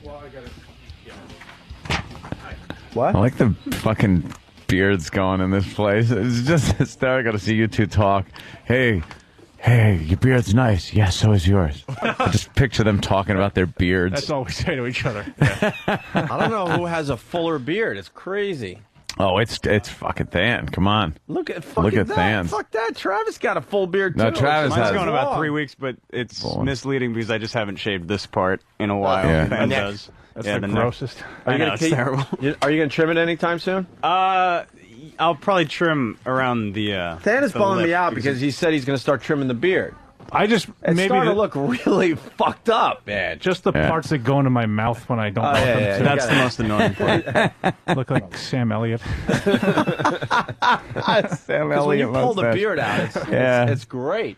It really is. Sam Elliott's always got hair in his mouth. It's always going in there. All you see is his lower lip. Yeah. Are we waiting for Bronx Johnny and then we'll weigh these guys? Yeah, and we just need to reconfirm some of the weights from last time, as in somebody threw up my post. Oh, good. Oh, son of a somebody has to listen to the Does show anyone real know quick. Does anyone know what the weights were? Yeah, he's just going to listen to the show. Yeah, real I gotta quick. just Okay, for cool. 10 minutes. All right. In the meantime, we'll do wild sex questions. Wild. This magazine Cosmo. Strap yourselves in, folks. It's was going to be a asked nutty break. by their readers. And if you want to join in on the conversation, give us a call. And I got to comment on the picture.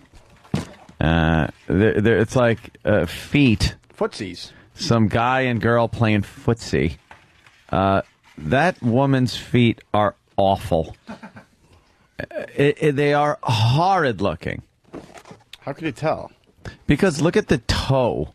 The big toe and the nail and that the toe next to the big one's all gnarly and bent. Ugh. You know what? I don't have a foot fetish, but as far as the whole package goes, it's got to look good. Head to toe. I don't like feet, so it don't matter to me. Yeah, but If they're like Starker Patty feet, then yeah, you notice. The hammer toes. yeah, that's what I mean. You notice. But for the most part, they're all ugly. This bitch has a big bunion. Yeah. Yeah, she's got a fucking, like that elbow on her Well, foot. some girls have cute feet. I never. Not like you know, Not- gonna be sucking on them or anything, but Not once did I ever see a girl and go, "Wow, look at those feet." no, I mean they're like not a once. same category as hands, dude. You don't look at hands and go like, oh my god, sexy hands. Wow, Thank but God, you would 'cause look if they were fucking, like Bree Walker or what something fucking claws. I was close to being Brie. Look at that awful thumb of mine, man. I got a little stubber. I don't know what happened. Stubber going there? Only on the left thumb. The right thumb is normal. The left Wow, thumb- you're fucked up. No, what happened there? I don't know. It's like my Mom, mom. move your hand. Move your My mom's like my mom's thumb is a lot worse. It's a than fucking this. toe. You have a Yeah. toe on your hand. It's awful. That's not a toe on thumb. your hand. That's a toe. It's awful. You're a Thank God foot-handed people don't man. look at hands because these hands are awful. The thing is this, with feet, like, sometimes feet can smell sexy, too, man. They have a little foot smell to them, but they're clean. No, Oh, come on, man. No. Barely. Don't need that at all. I mean, I don't have a fetish, but if your feet smell a little bit and they don't stink and there's no sock lint, I'll smell your feet. Barely go there, man. I'll suck barely your toes. notice. Barely nothing, man. I'll suck your toes while I'm deep dicking you. They got to be cute. I don't even look at the shoes. Really? No. They don't like the feet. Like, how about if you're fucking a girl and you get like you're holding her feet up? Yeah, and your yeah, feet are that- right there just looking at you. What are you gonna do? That's just ignore good. them? That's rude. That's pretty cool. I smell them and suck them. Like in that way. But to actually look at it and be that. like, wow, look at those feet. Never. I mean it. Oh, okay. Now, you could lift the legs up and then kind of put your fingers between their toes. A little You like bit. doing that, but that sounds creepy. Like it would hurt. Yeah, it fucking hurts when you squeeze it. You punch her in the mouth. Oh, attaboy. I wouldn't like that, though. I wouldn't like fucking fingers in my toes. Not that I want that dick in my pussy either before any idiot in the studio jumps on that fucking faux pas. You think I didn't know that was coming? I saw fucking both of you lean into the mics. Yeah, I know. Who's going to be first? Ready to go. All right, let's see what Shelley has to say. She wrote this into Cosmo. These are actually questions they wrote to Cosmo. Not that I've ever run into this problem. Which means this happens to me. But can a guy's penis get stuck while he's thrusting? Because that would be awkward to try to explain to a doctor. I mean, things happen, right? What an idiot this girl is. How are you going to get stuck? Maybe if he's fucking a dog in the middle of the street. Yeah. And the dog pussy locks up on him and you have to throw cold water. Yeah. You've seen dogs do that, but that's because they get like their fucking dick blows up like a balloon or some shit. Why would anyone ask this question? How does it get stuck? I don't know. I think she's probably thinking of dogs and if that would happen to her. All right. I can tell you how. How? She got pink socked one time, and she never forgot it. Never forgot about the pink sock. What happened was is hysterical. She fucked the guy always. with a fat cock crown, and when he pulled it out in pink sock, half her pink sock got caught under the crown and snapped back loudly like a window shade, and fucking knocked her glasses off. The fucking Pink Sock Tuesdays. So what are we saying to that question? I would say you'd have to have a dick that would probably, have a huge head on it, and it would have to slip up past her cervix and get, like, locked in. Where the teeth are. The teeth. Yeah, where the teeth are. No, there's teeth in pussies if you go far enough. They're up by the cervix. Yeah. I mean, it's more like gums with little, like, nubs for the teeth. Yeah. But everyone knows it's up there. Teratoma. That's in baby territory. Teratoma. Yes. What's that? That's what they're called.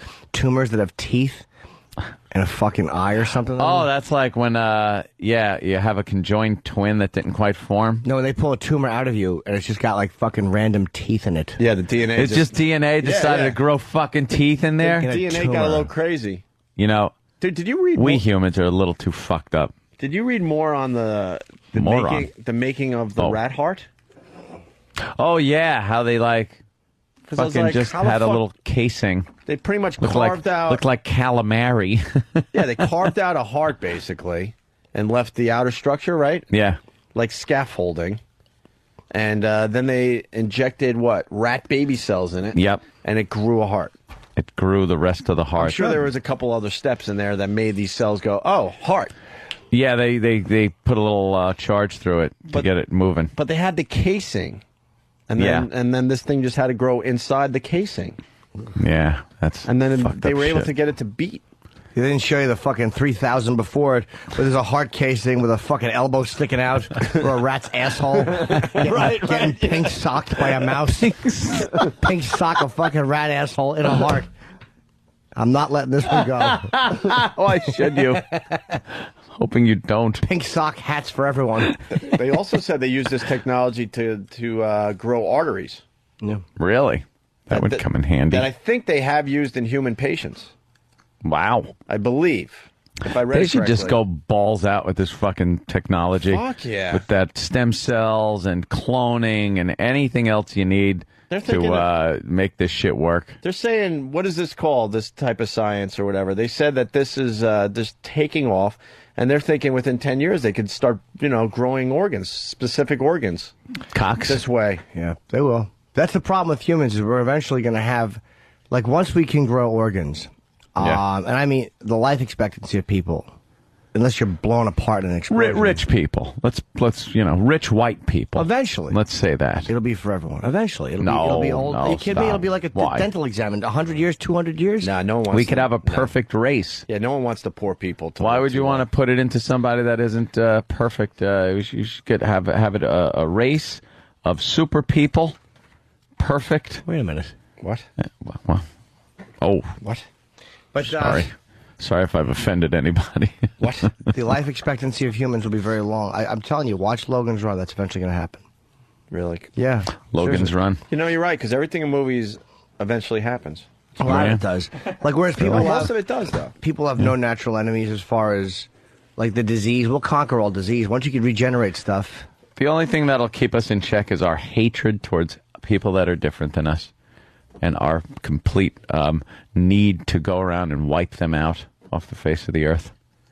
We love doing that. Oh yeah, we love killing each other. We'll destroy the world before all this, happens. Yeah, that's the problem. No, Dr. Kaku says that we're going to be like a type 5 planet someday, and that's when we'll really He's be. lactose intolerant. What's type 5 planet?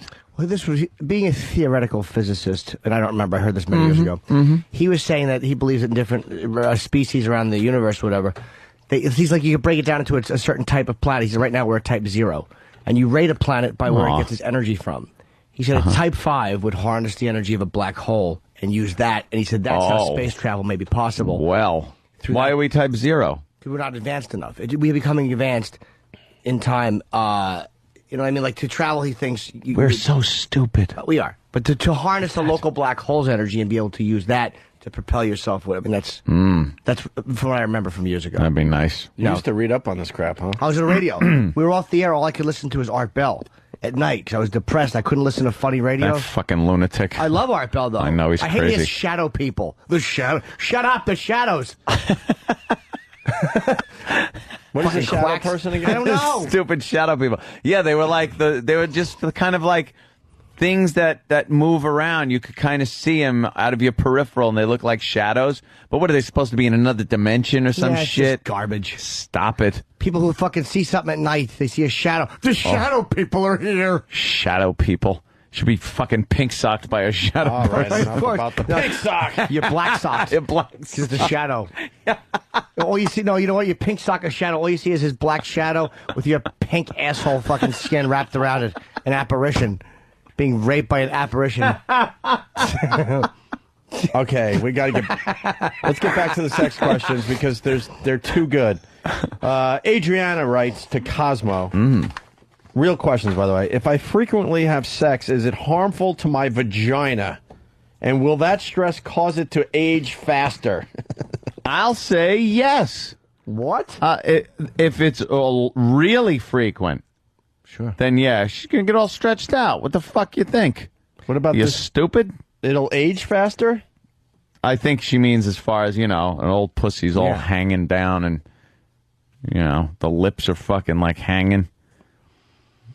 You ever see what happens to a pussy when you're fucking it?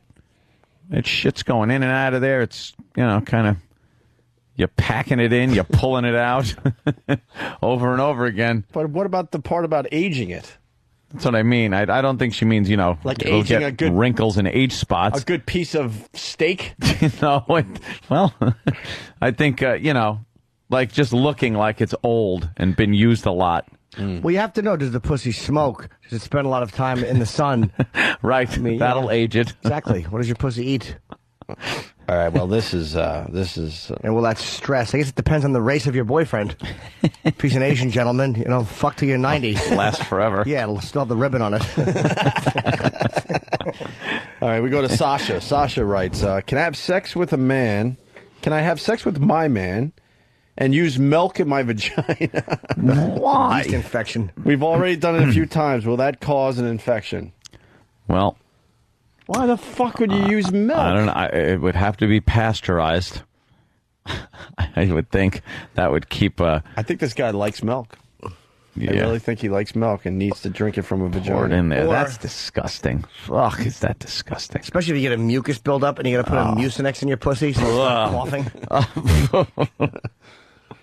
How about the next one? Alex writes, Alex the girl writes, I got earplugs because my boyfriend wakes me up from constantly scratching his package all night long. How can I make him stop? That's good. Oof. Scratch it with your teeth. What do you got? Yeah. What does he have? Oh, itchy package. Jock itch. Yeah, I get a little of that jock itch. But you don't make noise and wake the neighbors, do Nah, you? you take care of it. You got to powder it up and clean Do it up. something. He's probably filthy. Dry it out a little bit. Oof.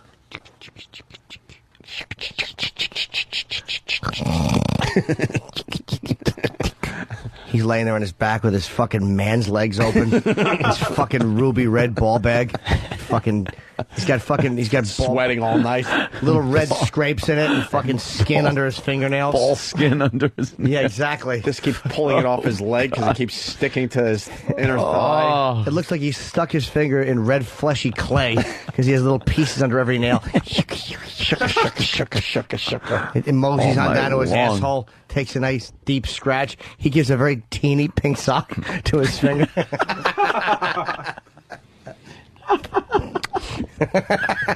He pink socks all night. What happened? Pink sock. Pink sock. The next one is from Anna. Is it weird that whenever my boyfriend and I start to get it on, we lick each other's faces and he sticks his tongue up against my teeth? Yes. It's simple, right? Yes. Why is that weird? I don't know. It's not weird. It's just not weird. Just Depends kind on of the lays lick. there. If it's like a dog lick. I had a girlfriend who used to like when she smiled, and I would lick her teeth because she had braces, and that was kind of cool. You had to scratch your tongue on that? You're the creep. No, it was just kind of cool. And how old were you? Thought. 25? Probably 19. Oh. Jesus. Were they on her legs? Yeah, she had polio. I'd grab her bent spine and lick her teeth, then fucking take her medication and push her. Fucking knock her down the linoleum. Well, the next one we could all answer. Ginny writes, "Is it true men pee in all different directions after sex, like in the movie Me, Myself, and Irene?" Oh, of course it is. It is very true, Ginny, because the cum sticks together like cement. It dries up. And dries up. You don't know where the weakest point of that brick wall is. Boy, you don't. And once that gives, you don't know where it's going to go. Oh, it could shoot out 2, 3, 4, sometimes 5 different directions. Yeah, it's tough. It's a good example she cites, too. And I hate to tell her that it's also true that people will catch bullets in their teeth, like in an Ace Ventura Pet Detective. You fucking child, citing Me, Myself, and Irene. What an idiot Ginny is. Can you really use sperm as hair gel? Bad movie citing. When she asked that question, I'd like to fucking blacken her eye like in Raging Bull. And fucking put her in a wood chipper like in Fargo.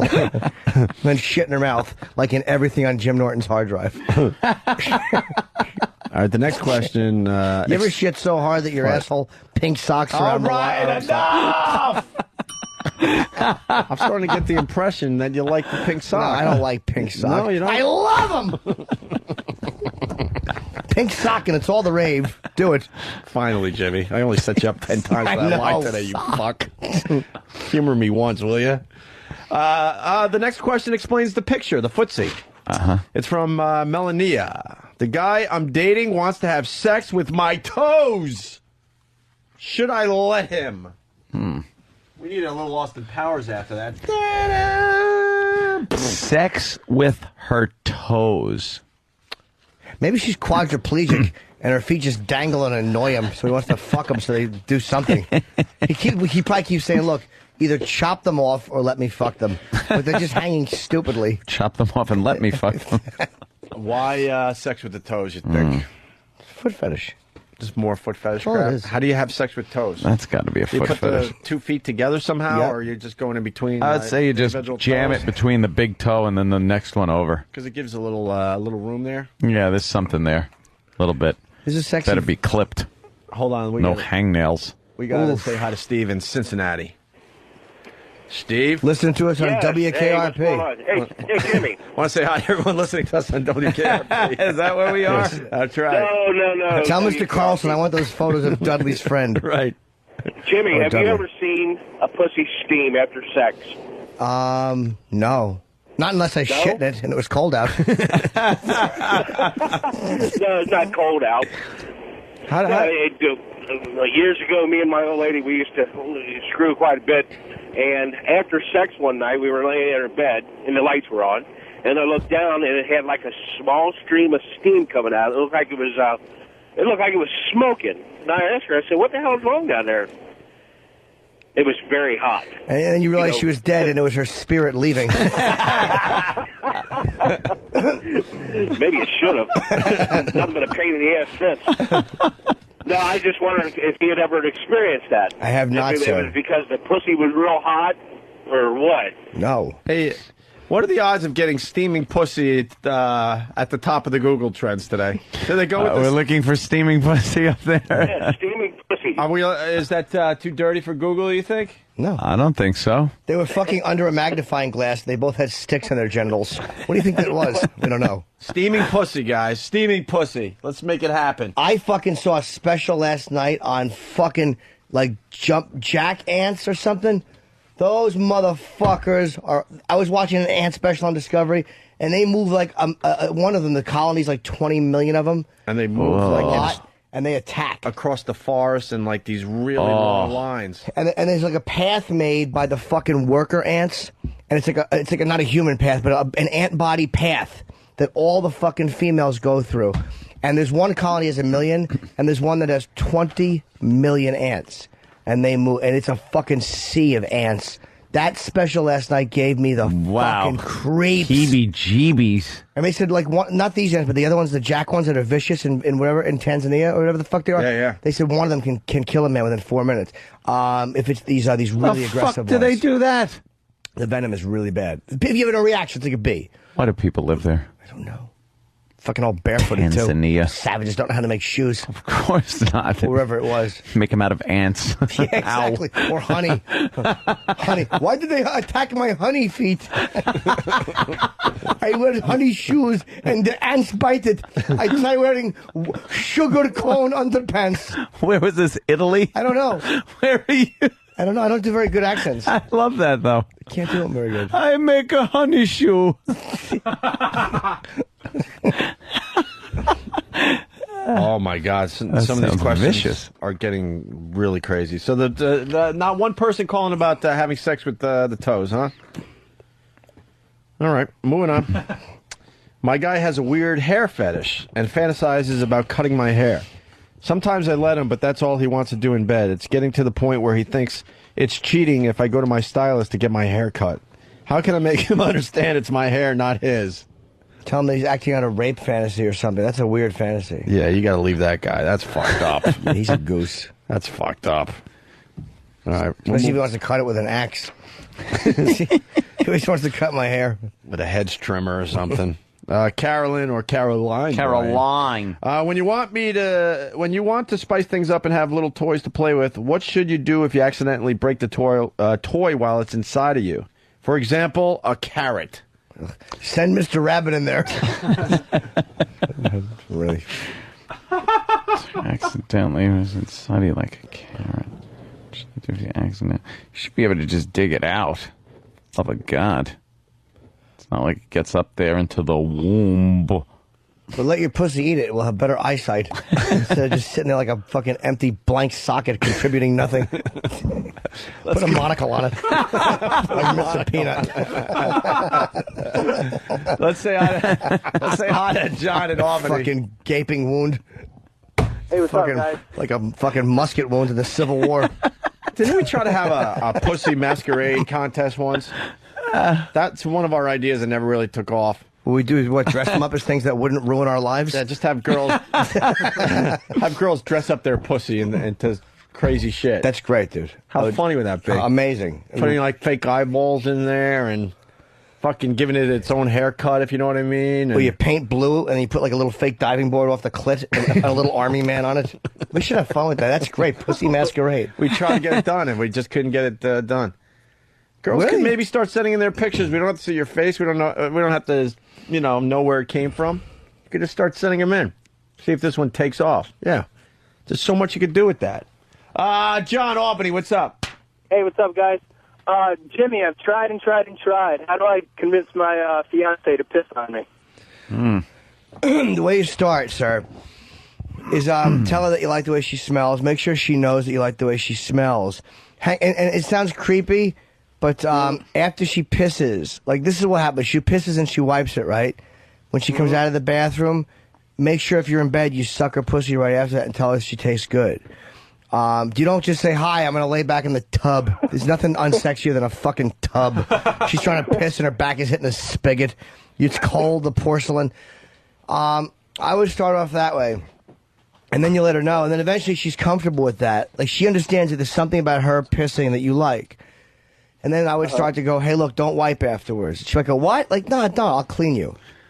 Which can be sexy. And then she's done, and you suck her pussy and you clean it, which is sexy. Again, if she hates it, she hates it. But what girl doesn't want her pussy cleaned after she pisses?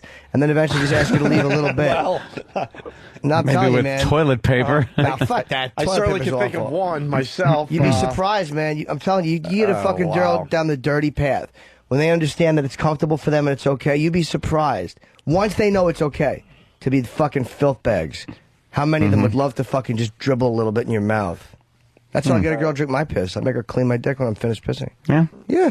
How about that? Fucking clean it. And a little bit's on the tip, and I just tell them to swallow. And then you go out for dinner and a movie. Absolutely, and I make them walk behind me because they're dirty toilets. Let's say hi to Mark and And I St. Louis. introduce them to my parents. Hi, this is Kohler.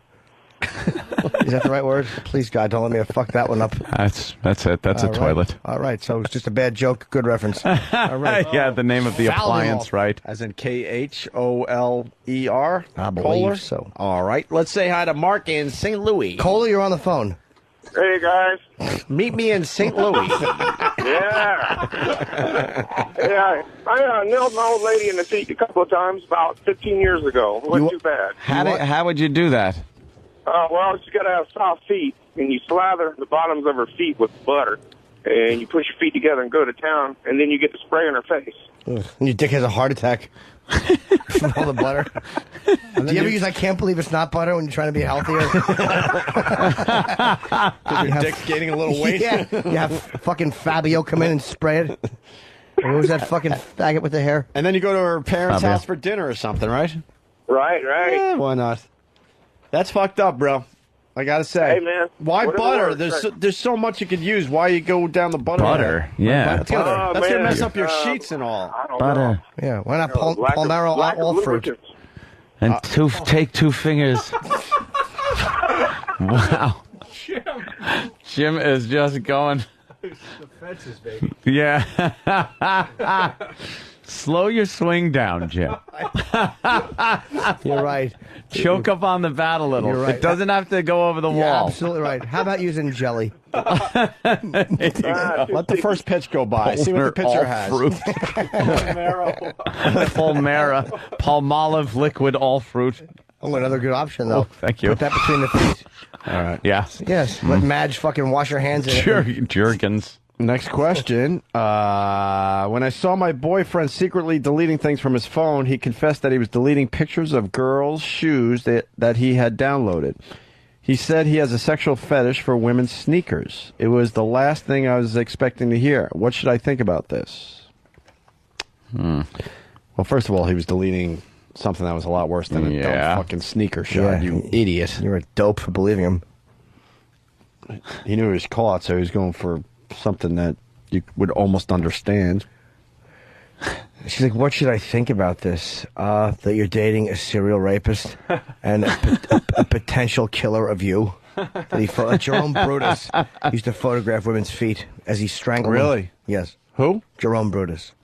It's amazing you know these guys' names like that. I know. What was his deal? Pulls them out like they're fucking presidents. Yeah. I know the basic serial killers, but you know them all for the most part, right? Well, I don't know a lot of them. There's so many. What was this guy's deal? I don't know. Many years ago, I remember seeing photos of women's feet. He was a foot fetish guy. And I think he saw his mother's feet when he was very young, and that's how he got turned on by feet. I don't remember how he killed them. I know he would tie them up. I think he would torture them. Would he have sex with the feet, you think? Don't remember. Honestly, do not know. Chop off their feet? He might have, actually. Some of these guys have done that. He might have. I don't remember. Maybe he at least took the shoes. Oh, he was a foot guy. He loved the shoes and all that stuff. He was just a creep. I love reading about serial killers. Yeah, BTK I'm reading about now. He's a fucking goose. I don't know why. Fucking just kill that guy. Shitbag, yeah. Why do we love reading about serial killers, Jimmy? Because they are us. They're so. What? They are people. They're our fellow citizens. They're not that much different than we are. They're how far we can go with one little twist. They're people you know. Serial killers don't live in the woods. I mean, they're fucking everyone around. Like serial killers thought they were normal. Well, man had a weird sense, but no one knew. Like no one's like, oh yeah, we kind of figured he was raping kids. You had no idea. So that's why we're fascinated with them. They are kind of like, wow, man. I could go that far, or someone I know could go that far. There you have it. I think. It's my theory. That is. People are fascinated by him, though. Let's go to Steve in Cincinnati. So many shows on him and everything. Got another one for Jimmy. Sure. How about fucking your old lady in the armpit while she's sitting on a computer? Can I tell you what that's called? What is it? What is it? I just want to show a little knowledge. Axillism. Oh, really? It's called Axillism. I swear to God, look it up. Axillism. That's right. People that like to have sex with armpits. Or the underside of a car. I walked out of the shower one day and I took it. I was beating it on the back of her neck, and she's saying, "Get away, get away!" And I said, "Well, let's fuck." And she goes, "No." She goes, "Stick in my armpit." She said that? Yeah. Is she a chubby woman? No, not really chubby. About 170. See, yeah, she's fat. So why don't you just fuck her fat back? Well, she did. She didn't have any back. But this is a real fetish, you know. There are guys out there that really want this. And then I read up on it a little bit, and I'm not into this, where the girls are encouraged to, like, just grow their hair, armpit hair, just a little bit, just enough to kind of make it, a little... Sweaty. Well, just where you feel the hair coming in, too, as you're Yeah, what about a head job when she's sitting on the toilet? You walk up and just pop your dick in there. That's fine. Where's she going?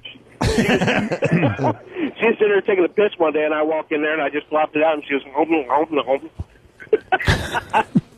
I like it if I'm attracted to a girl, a lot of times I won't want her to wear deodorant.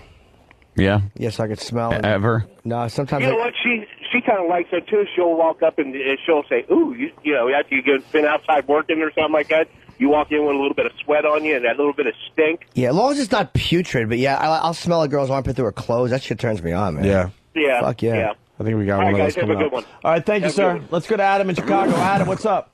Excuse me. Hey guys, I got a sex question for you. I didn't know if it was weird the fact that I honestly cannot jerk off to porn unless the girl's got nice feet. Ah, that's your thing. You're a foot guy. I personally don't get it, but that's your thing. There's a lot of guys like you out there. Yeah, it wrecked it completely to me. Do you suck toes and stuff? Oh yeah, I'm married and I suck her toes and I fucked her feet and everything else. I love it. How'd that start, that turnout? Like, when's the first time you remember getting like a little tent in your pants over on the feet? I was young. I was real young. I remember, probably 8 or 9, just looking at girls' feet, and that's what did it for me. Wow. Very interesting. By the way, Wally from Harrison, he writes, what the fuck is axillism? Armpit fucking is called playing the bagpipes. Raylene?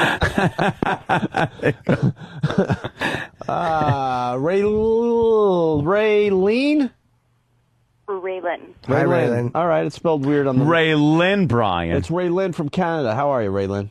Not too bad. How are you guys doing? Good. Good. You're like a cam girl?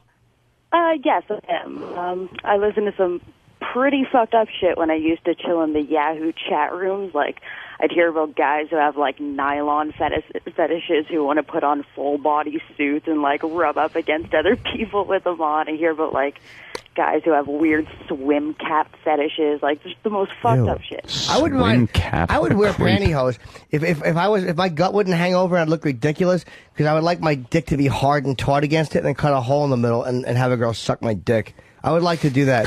I want to wear fucking pantyhose with a hole cut in the middle and have a girl suck my dick and balls and ass. But what prevents you from doing this is what, Jimmy? My gut hanging over. I was so stupid. That's the part that'll make you feel stupid, right? Yeah. Not the fact that they're on. I wouldn't give a fuck. What's that? This one guy who got a show from me.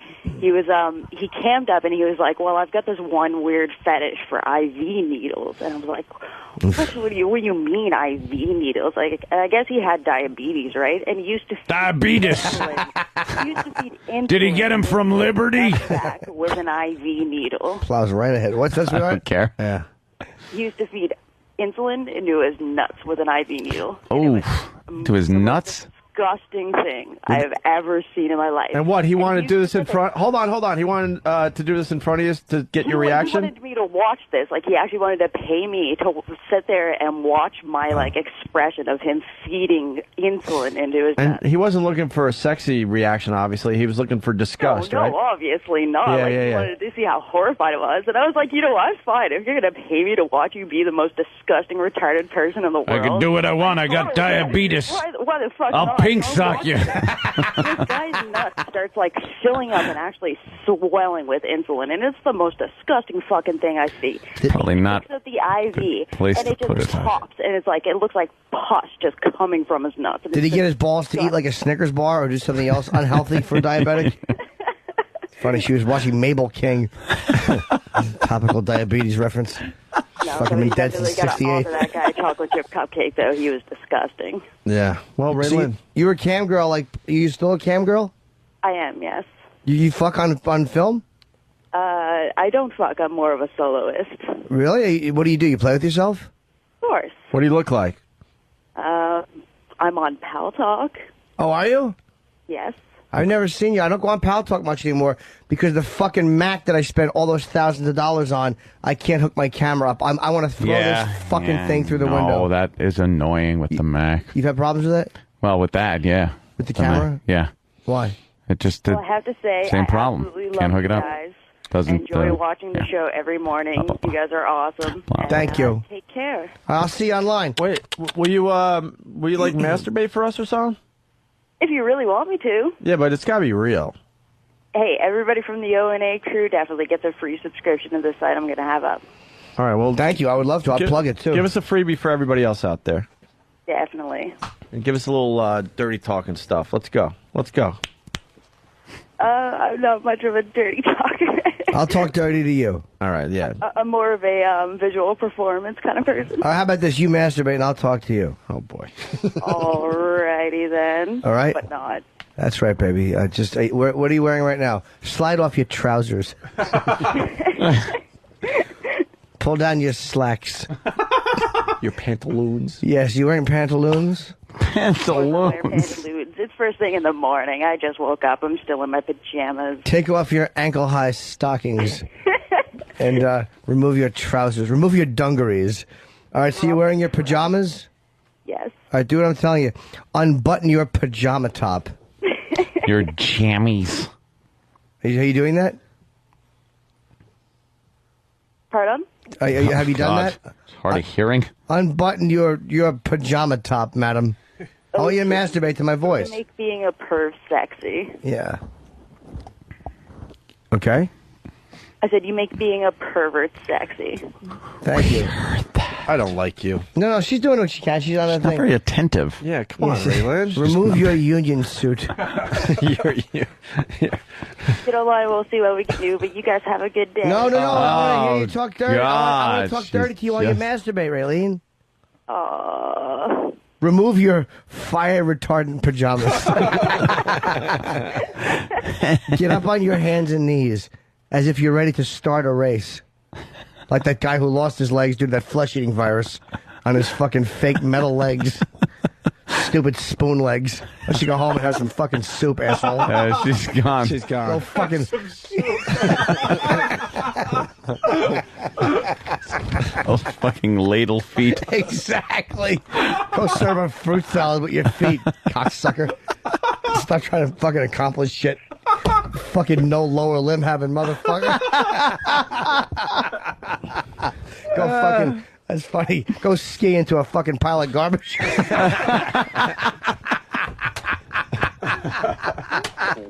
Let's go to James in Tennessee. James? Fucking Jimmy. Why don't you snowboard on some elephant cum right into a fucking pile of flesh-eating ants?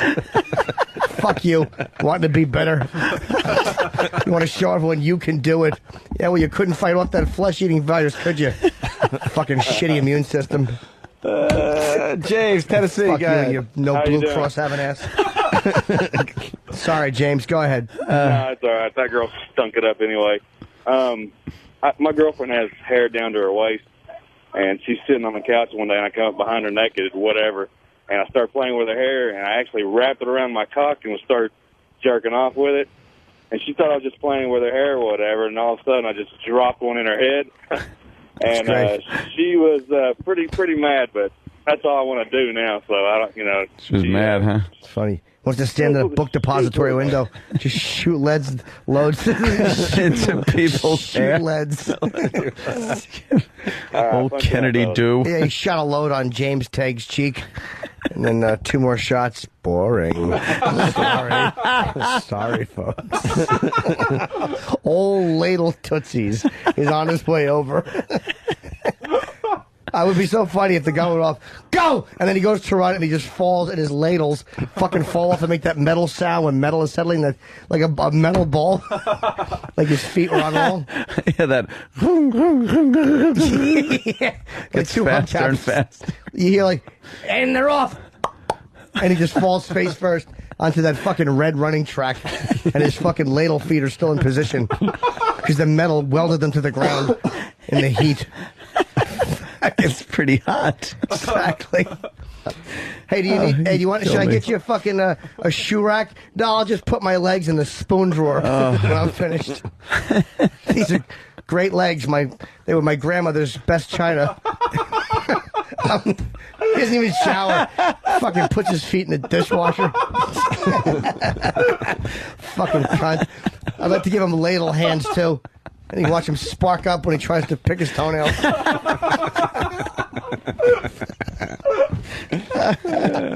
What a piece of shit.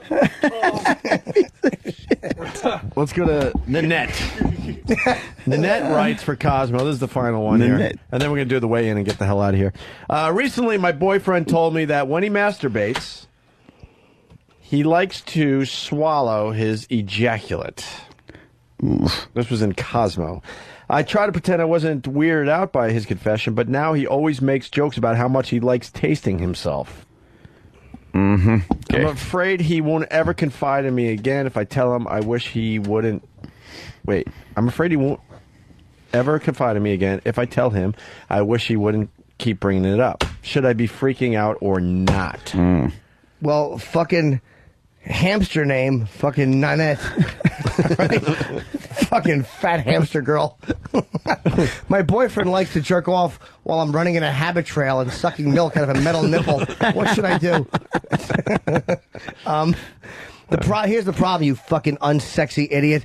Your boyfriend's probably a sub, and he wants you to feed him his own cum. That's his way of being sub. Either that, or he's bi, and he wants to fucking blow another guy, and he wants to get that conversation going. Yeah. But it's probably more likely that he's a submissive and wants you to fucking make him swallow his own cum. Like, let him cum in your hand and then feed it to him. Fucking stupid Nanette. Oh my god! I just had the same reaction you have when you drink sour milk. My whole body just ran.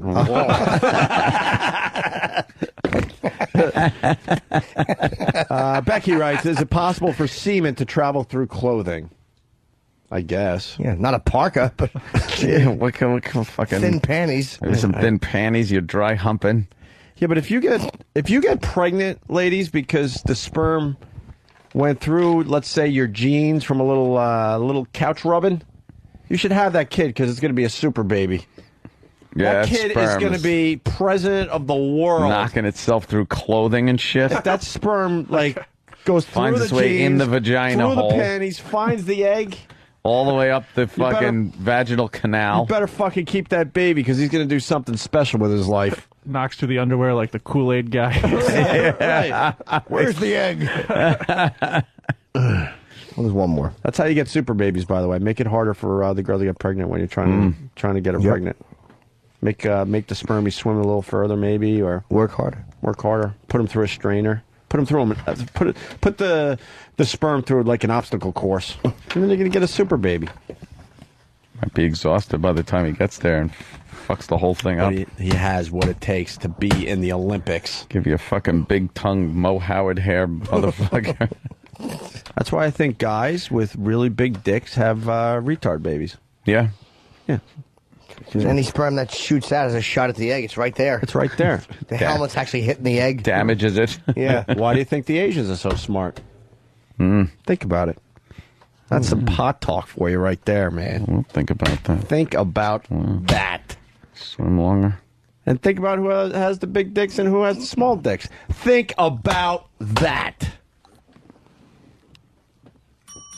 I'm not saying there's any reason. I'm just felt like ringing a bell. That is some pot talk for you. Ant thought somebody said pink sock. That's what he's doing. Yes. Oh, all right. Pink sock.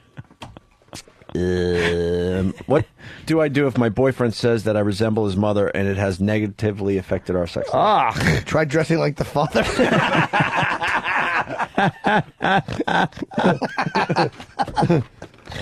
Flying standby. Or stop saying mom things. Like, don't come in my mouth. It's chilly in here.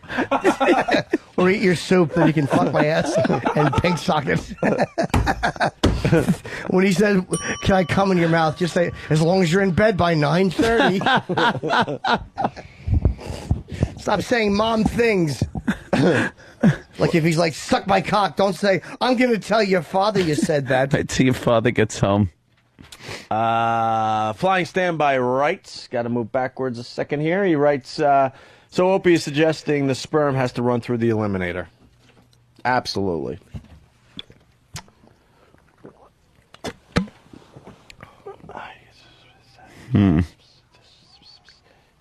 Okay, finally, my uterus faces backward.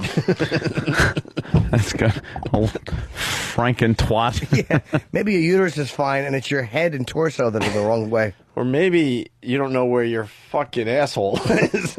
I shit out of my vagina. Is that healthy? Right. You dope. Does this mean my G-spot is in a different place? It means you should get a kangaroo to kick your back and knock your fucking rotten plumbing into the right direction. Jesus Christ. It's like going into a bathroom and the sinks and toilets are upside down. Fucking rotten uterus. Just put a board over your pussy and abandon that house. Some building errors there. Oh, it's horrendous. All right, let's do the weigh-in before we go to... What's wrong? Oh, no. What happened? It's okay. Dammykins. SkiColoradoNow.com for info on great deals on 26 world-class resorts and up-to-the-minute snow conditions. Log on to SkiColoradoNow.com. That's who's sponsoring Line of the Day. Good. Right. Get the weigh-in. Yeah, where's the weigh-in? Let's get the peeps in here. Where's everybody? Where's Bronx Johnny? Well, we could do a runner-up Line of the Day as these guys get ready. Not ready. Who's not ready? We're all good. 2-in-1 what? Oh, okay. All right, we got the guys in here, though. What's up, Bronx John? Where's his music? Yeah, music. Where the fuck is his music? Good morning. Mike's on. Oh, boy. I'm not letting him talk until he gets to hear his music. He's a star, this kid. What's up, Bronx John? Yeah. Chilling, man. Heard I got AIDS all of a sudden and shit. What happened? What's the matter? Get on mic. Somebody must make me talk about I got AIDS and shit. What? Oh, yeah, we told everybody he has AIDS. Well, yeah. Oh. Sorry. Sorry about that. MySpace message, get well, bro, and shit. I was like, what? Sorry, you know. What kind of jersey you wearing? Oh, we're having a little It's fun. a FUBU jersey. This is from like 97. I call it vintage. It's old, but I call it vintage. Is it Old school. Is it for an actual team? Nah, not at all. No, it's a FUBU team? Yeah. Only jersey I got is Ricky Williams, and I got a Buffalo Bill OJ jersey at the crib. I don't take think that out. you don't qualify for the U in that, though, do you? Nah, not at all. In the Not at FUBU. all. No. Yeah. No. Are you high right now? A little bit. I just want to bring it to everyone's attention. I'm like, Word, wow. shout out to Canada. They got some good shit, man. My uncle bought me something the other day. Oh, yeah. Nice, huh? Wow. Wait, your uncle brought some pot for you? Yeah, from Canada. He's a good dude, man. I didn't really talk Good. to him that much, but God bless him. Why'd you point southeast when you... I don't even Exactly. know. It's like, yeah, Canada. Right in New I have Orleans. no idea what that shit is. It's good shit, Point though. at Cuba. Wow, you are fucked up. Yeah, good time, though. Good times, right? Oh, yeah. Yeah, you don't have to worry about drug testing because you're not officially part of... Not at all. Yeah, so you get to do whatever the hell you want. Get Yeah, high, man. come in here, fuck around, you know. It's not a bad way to live. Thinking I like that lifestyle. Yeah, wow, those eyes. I remember having them eyes. That's fucking great. Just feeling good. Eyes at half mast, a little stoned out. Yeah. All right, well, Yeah. we started the Watch biggest... cartoons. It's the biggest gainer. We want fatties. Oh, yeah. I want to see these people just destroy their bodies. Stretch marks forever. We shall now have the official weigh-in. Oh, wow, we got a sweeper and everything. By the way, Ron and Fez, noon to 3. They're at Bronx Johnny's. Yeah. Oh, damn. You were the first on the mic. What could I tell you? You're in deep trouble today. All right, here comes Fatty. Am I getting weighed first? Yeah, Lily's in on the contest. She's in the lightweight division with our own girl, Travis. What? Boy, that's right. That's right. Man. And Lily's wearing a very long sweater, which means she's kind of probably trying to hide some fat. Lily, you feel fatter? It's been 8 days, a little I think. bit. 8 days? I had a late dinner last night. Yeah. All right. What was her starting weight? It was 124 pounds. 124 pounds. I know. Actually, it was 123.8. Okay. What do you know? 127.6. Wow. Oh, you're obese. Jesus. I didn't go to the bathroom yet. You didn't. That's good. Yes. What do you got? Probably a 2-footer waiting? Probably. Yeah. I had steak last night. Oh, it's going to be a fucking meat So, log. you know, it's just hanging in there right now. Meat logs are the worst. Ron and Fez, noon to 3. Yes. A little too late. Wow, Lily. So how much she gained? Like almost 4 pounds? Yeah. Look at that. No way, she's got 4 pounds of shit either, so that's pretty good. What, Travis? Now Sam's asking that I take my pants off. So to get this. Yeah, So take your pants off. Oh, with those fucking knees. Yeah, let's see those knees With his again. fawn legs. It'd be funny he has a jock like the fags wear. Just a fucking jock with his ass exposed. Like the fags wear. I think my pants are taken away from the weigh-in. Exactly. Ah, there we go. Look at there they Wow, go. He must have gained an ounce. Those are Enough with the checkerboard patterns. We fucking get it. All right, Travis is weighing in. Look at What was those. his starting weight? How does any human? He was 120 on the button. All right, Travis. First of all, your fucking leg hair actually overlaps your socks. I want to fucking break your legs. I'm 119.4. Oh, he lost a Jesus. half a pounder. What did you eat? Cancer? Fucking losing weight. He must have shaved his legs. Okay, we'll try again. Wow, Next week. you can't really Yeah. lose too much more weight there, Travis. I know, it's You're dangerous. You're gonna pull a Karen Carpenter on us here. Mm-hmm. He's got manorexia. I'll have some more You know, if pastas Mama and Cass steaks. would have shared a Sandwich with Travis. Oh, yeah, you know, that is kind of funny. The shooter shared a sandwich with Count Carpenter. They'd both be alive. Yeah. Not necessarily. No. Because she would have thrown the sandwich up and... Literal guy making an appearance on yeah, the yeah, show. literal guy always shows up. Love that. Who's next, Love that Butcher character. or Bronx Johnny? Butcher's stepping to the Butcher, mic. what was Butcher? What was his weight? 208. 208. He's wearing Oh, his he's Pantera looking shirt. fatter. You are looking You're looking fatter. fatter, Here's our man. boy! Heavyweight division! Oh, nice. Oh, that's the shit. What? 216. Wow.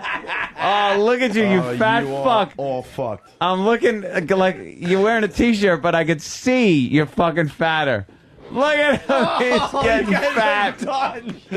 Jesus Oh, that's good. What have you been eating, bro? Oh, dude. Pizza, buffalo chicken pizza. Like the slice is probably an inch and a half thick. Late night meals. I took a Papa John's cheesy bread to the face. To the That face. was great.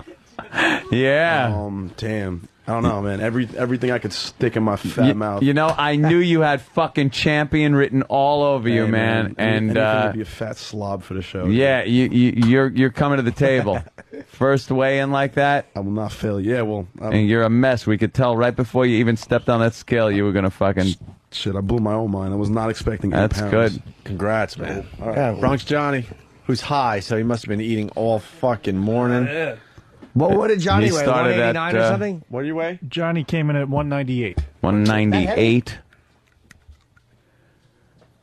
That contest is over. I could tell by his look. Yeah.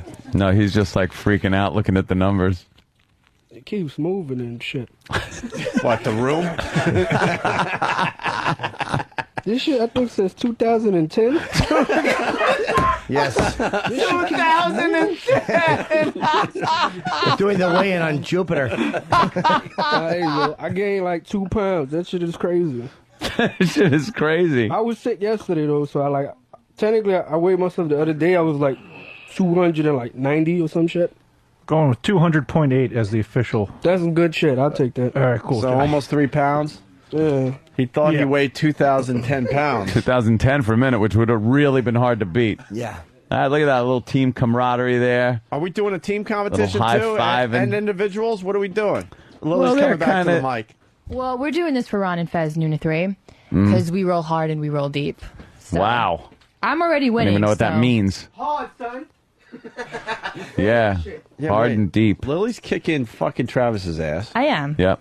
But Butcher's kicking But Butcher is Bronx just Johnny's ass. Butcher is he will be a disgusting Well, mess Johnny's by the like time a this contest is slow- over. I'm very proud. He's like a slow starter. Yeah. It's a jog. It ain't like a motherfucking running shit. It's good money. Yeah. What you get? You got like 6 more pounds on me? Gained more weight than all 3 of you put together. Wow. 6 pounds. That ain't really Butch- much. I have a feeling that this will officially make Butcher a fat guy. You want to, You're gonna be like you want to be a fat guy. guy. You're the type of guy, you're going to gain all this weight and you're going to be like, fuck, now trying to get it off my body. I'm right? trying to have confidence that like I'll lose it, but I know. Look at goddamn his well, gut, man. Holy shit. You're standing different. Yeah, right? You're fucking, when you walked in, I looked and just said, he's standing different. He's Yeah. standing like a fat guy. I can't wait to take my next dump though.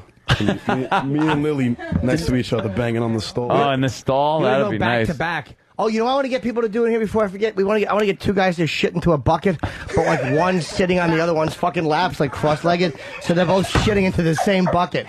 Boy, let's set that up for tomorrow, Jimmy. Why would you want that? Why wouldn't you? That's the. How great would that be? Or two dudes you're shitting back to back in the toilet, or a couple, a married couple, shitting back to back in a fucking bowl. Before I forget. Yeah. All right. No, right before you forget. See if we get someone to sponsor that. I'm sure. Yeah. Well, there you go. Anything else you want to do with these guys? Travis, you're that's, very disappointing. Yeah, Travis, What the fuck, man. didn't you Come try? on. I told you ahead of time that. What were you eating? Nothing? I had some pizza yesterday. We had some steak the night before. I don't remember. He just doesn't put weight on. He's got I just don't put weight metabolism. on. That's what I'm saying. You know. Trust me, I'm eating. When are you eating? When? During the day, Steve. No, stupid.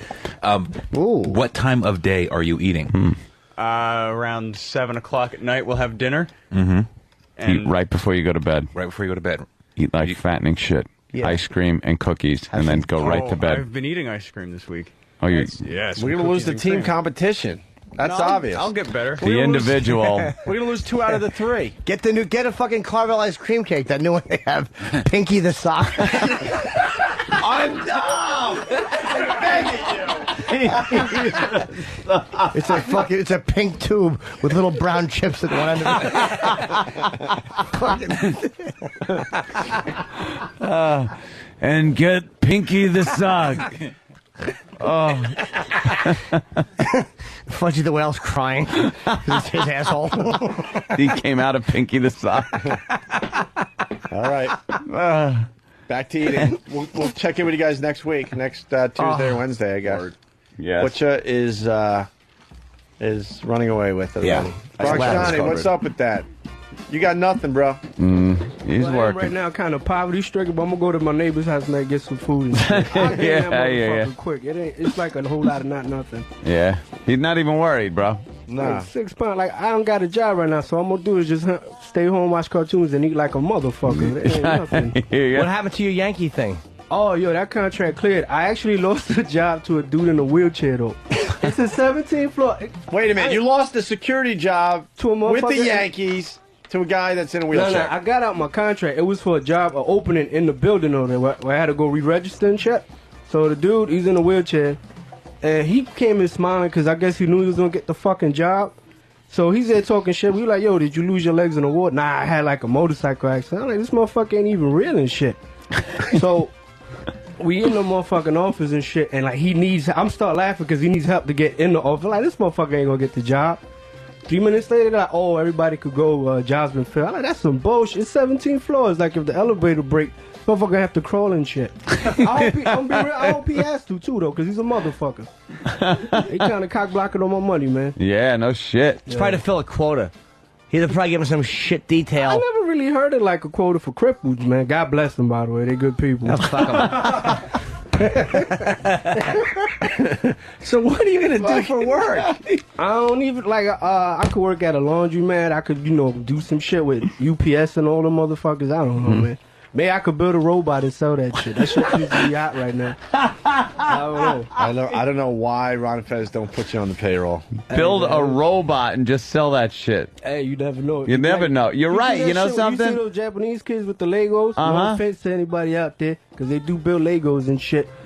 I like the way you think, though. That's creative thinking. Shit, like they sell raw fish and shit. That shit can't be that hard. Like just No. put the motherfucker on the grill or something, man. Crazy shit. Shout out to Cat Williams, by the way. He did some funny shit on Sunday. That's a funny Yeah. motherfucker right there. You Cat. like him? Yeah, Cat Williams is that man. Cat Yeah. Williams is the blowing man. up. Cat's blowing up. Mm-hmm. Did you see that dumb movie though? Is he in that? Oh no, he's not in that movie. Never mind. Or is he? He has a new movie coming First out. Sunday? Is he in First Sunday? Oh, what? Oh. But his stand up is good though. I can't hate him. No, on that's it. what they say. I don't. First Sunday's getting horrible reviews, but Did anybody see It's Stupid true. Patrice's Def Jam set? I saw it last night. It was No. really funny. Oh, Didn't he was see on- it, he was shit. on that? Yeah. He just did. He did an episode. He was really good too. all right. All right, man. Bronx Thank you Johnny. for having me. Thank Ron you. Fez, 12 to 3 forever. So 12 I can't to even 3. forget forever, infinity, and all that good stuff. Right. Yeah. Infinity. All right. Look at him wander out. Look at him. He's concentrating so he can make it to the door. Left, right, aim for the hole in the wall. He is He is gold. I fucking love that Oh, my kid. God, is he fucking funny. I could build a robot and sell that shit.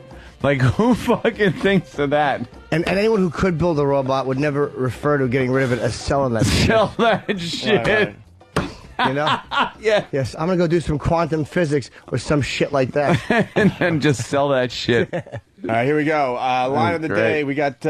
We're calling it a tribute to Jim Norton today. Here is the first runner-up. First runner-up line of the day. Leave him alone. They found fucking rat cum in his soup, and that's why his franchise didn't make it. Fucking, they found like human toes and rat cum. Rat cum. How do you find that? Because they squat In on the edge of the soup, and it's so good they jerk off into it. Fucking bed bugs in his hair. And then we go right to the next runner-up line of the day. Can I get you a fucking a shoe rack? No, I'll just put my legs in the spoon drawer when I'm finished. These are great legs. They were my grandmother's best china. He doesn't even shower. Fucking puts his feet in the dishwasher. Fucking cunt. I'd like to give him ladle hands too. And you watch him spark up when he tries to pick his toenails.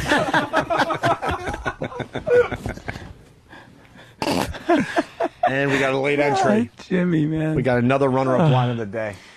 A tribute to Jim Norton today. Here we go. But let your pussy eat it. We'll have better eyesight. Instead of just sitting there like a fucking empty blank socket contributing nothing. Put a monocle on it. Like Mr. Peanut. Nice. Finally. Thanks much for the last 15 minutes. It was a good last half of the show. Yeah, SkiColoradoNow.com. Thank you. Here's your line of the day. Here comes line of the day. Line of the day.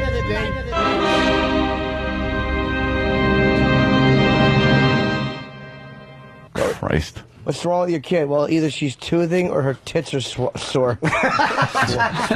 Toothing? Toothing or her tits are swore? Did you just say teething? Gregorio! All right. See you tomorrow. Later. Diabetes, diabetes, diabetes, diabetes, diabetes, diabetes, diabetes, diabetes, diabetes, diabetes testing supplies. Spend an hour in this chair, alone in this room, and you'll feel sick. Oh, God. Afraid. Oh, my goodness gracious. Ashamed. Ah! What the hell?